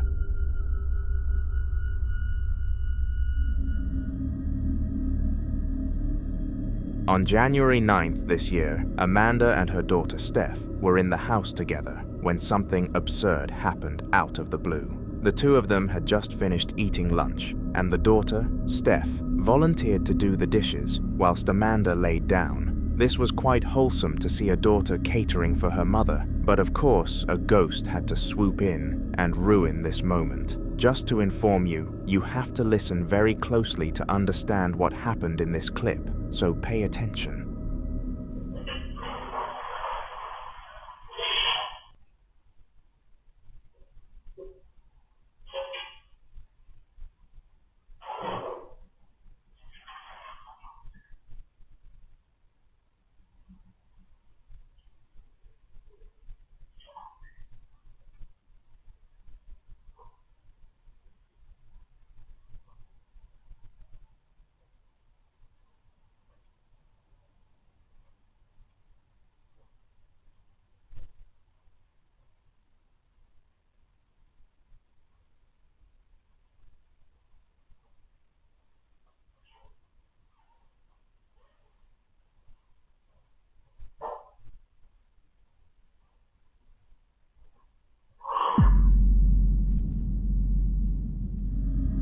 Right at the end of the clip, some sort of growling noise could be heard, and Steppo claimed that it happened right behind her. Of course, Amanda didn't believe this at first, because it was such a strange statement, but after reviewing the footage, she had no choice but to trust that what happened was true.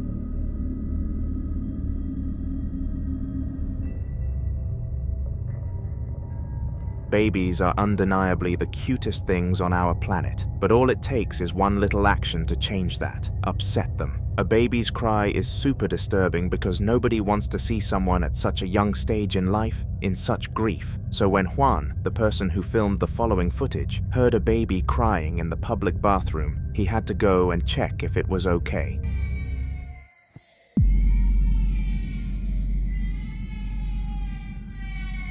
No.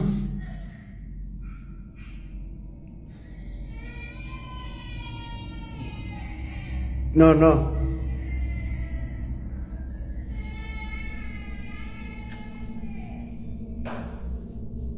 Hola. No mames.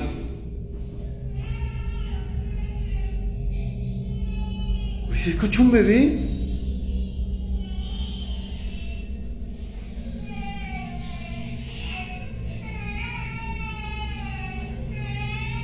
No mames. Oh, güey, ¿se escucha un bebé?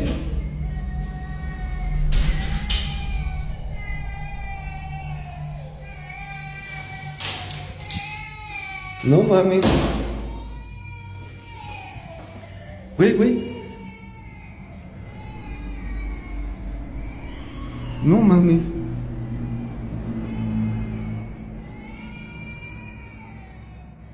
¿Un bebé?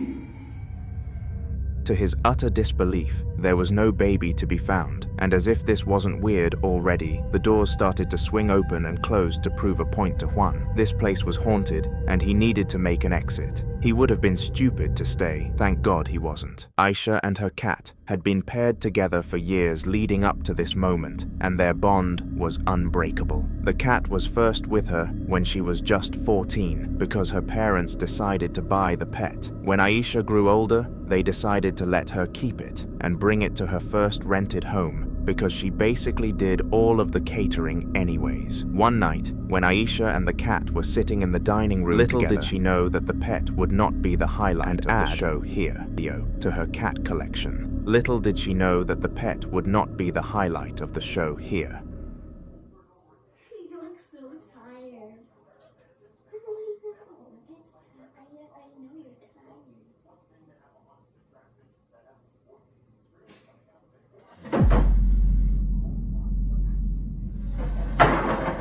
Strangely, the chair came out at Aisha, and she was obviously pretty freaked out by this. She had never tampered with any form of paranormal entity or location, so it made zero sense as to why the spirit had chosen her for the haunting. This is one of many questions that will likely never have an answer.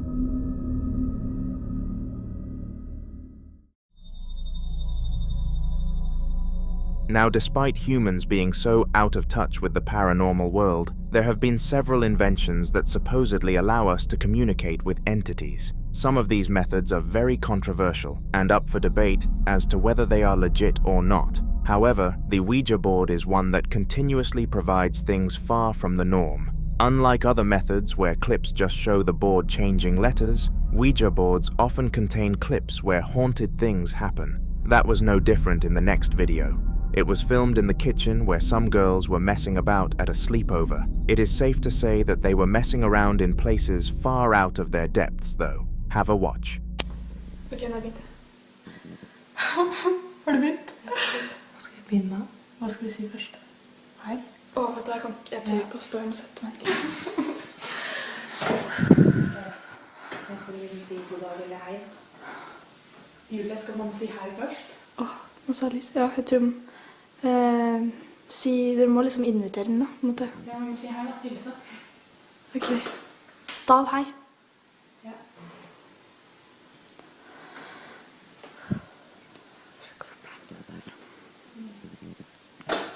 Hei. Det går ikke da. Det var du mye da. Fy faen, ass. Du sa jo at det skulle være kul. Hør det. Ta ned på god dagen. Det er ikke vits i det, går ikke. Shit!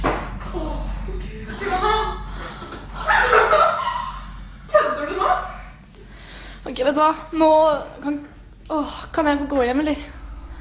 Du kan ikke gå hjem? Nei, jeg tør ikke å gå hjem. Jeg tør ikke å gå hjem. Eller det fletsa seg. Ta det bort, sånn selv. Jeg tør ikke å ha det her nå. Det var sykt. Du må fortsette da. Ja, men dere, nå faen, nå er ånden her da. Nå må dere... Ja, velkommen etter av banen. Tenk hvis han kommer og tar meg da. Fy for jeg sitter alene. Faen, og så sitter vi i vinduet også. Hallo, hva skal vi si nå? Jeg fortsetter ikke nå. Jo, kan dere da? Jeg fortsetter, jeg kan være kjempegøy. Kan dere følge meg hjem, eller? Det er sant. Ja. Kan du... Hallo. Jeg skulle aldri vært med på dette, vet du. Herregud, det var sykt. Hva sammen skal vi ta med? Vi må vite om det er damer eller mann, da. Det kommer seriøst sånne lysglimt foran skjermen, altså. Det er dritkult.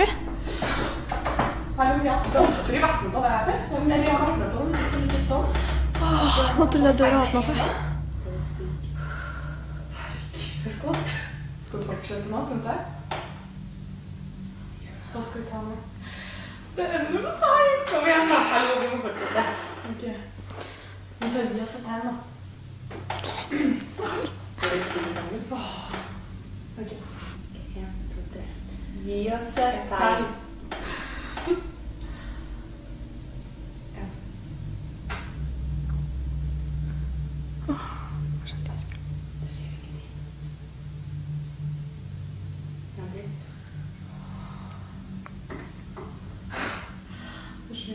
Se der. Å, det dingler.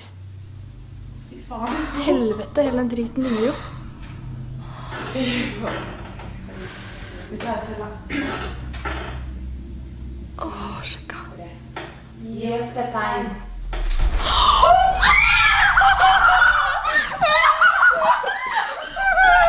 Surprisingly, the Ouija board failed to connect to the spirits, and the girls were all rather disappointed with the turnout. Of course, they didn't expect it to work, but nonetheless, it would have been cool if it did so. What happened instead was simply terrifying. The girl on the far side of the table had her drink slide on its own accord, and everybody there understandably screamed. Perhaps the Ouija board summoned a ghost after all.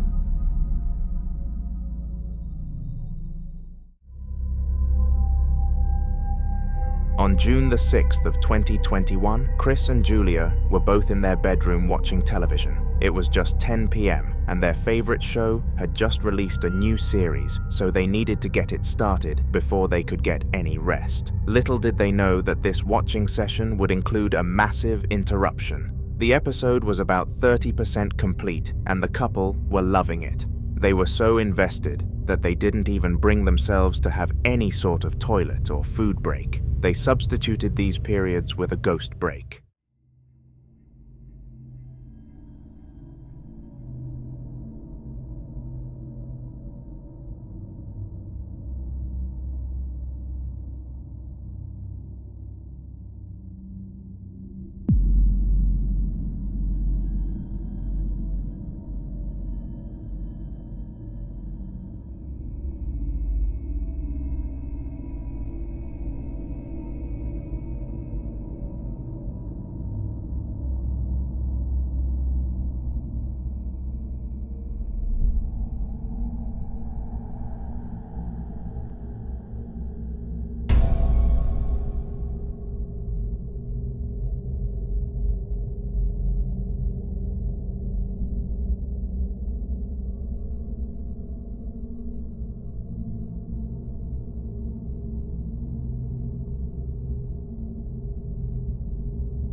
Julia was way too scared to investigate what caused the bang, so she sent the man of the house, Chris, to take a look. The result of his search was unfortunate because he found nothing except some cans on the floor.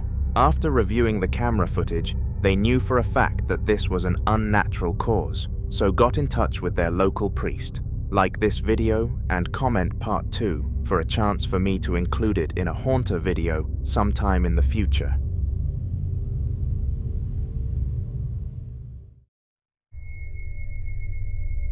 It's not often that a spirit manages to physically affect a person, but in the upcoming video, this one in a billion phenomenon came to life. Meet Taylor, a 30-year-old electrician who takes no interest in either religion or the general paranormal world. He was convinced that nothing could change his mind on these views, and he was more than entitled to that opinion. However, one day something happened which managed to do the trick. It took place in January of 2025, and it is important to note that Taylor had never experienced anything like this before, so it was a new occurrence. My front camera is smashed, but I'm here at my girlfriend's house by myself. She always says it's haunted because it sounds like somebody is walking around upstairs. I've never heard it until now.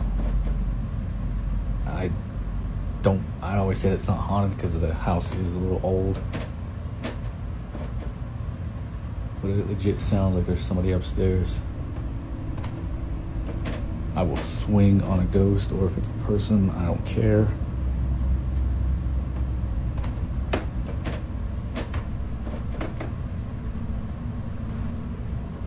Who's up there? Oh my god, they're like at the top of the stairs.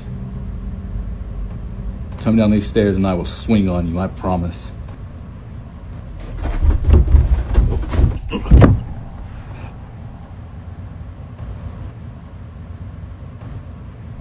Unlike most times where the ghost mentally torments a person, this ghost barged past Taylor on the way past Taylor, causing him to collapse. Taylor was adamant that nobody who knew him who had passed would haunt him, so he was extraordinarily baffled by this situation. What makes things even weirder is that he has not experienced anything like it since either.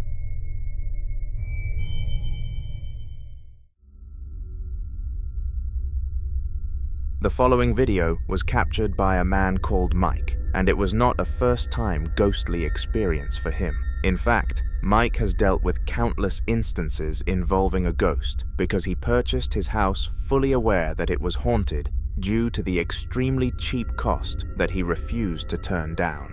He was in the process of banishing the spirits from it in order to increase the value, working alongside his local church as well as many freelance ghost hunters. Of course, during this process, the hauntings were still going on though, and Mike managed to film this. Nie wiem, przed chwilą cały czas coś się znowu dzieje. Boże. O Boże. A teraz wiecie, co jest kurwa najgorsze? Że wczoraj, jak tak długo wpatrywał się w tą lampę, postanowiłem, że odłączyłem od prądu. Gdzie jest ten kabel cholerny? Lampa jest odłączona. Patrzcie. No. A tutaj jest właśnie ten mój kolega. Masakra. Now at first, Mike believed this was an electrical issue, but due to his situation, he decided to show the footage to some ghost experts. They all claimed that this was a spiritual act, and the lamp never flickered again from this point, so it did make a lot of sense.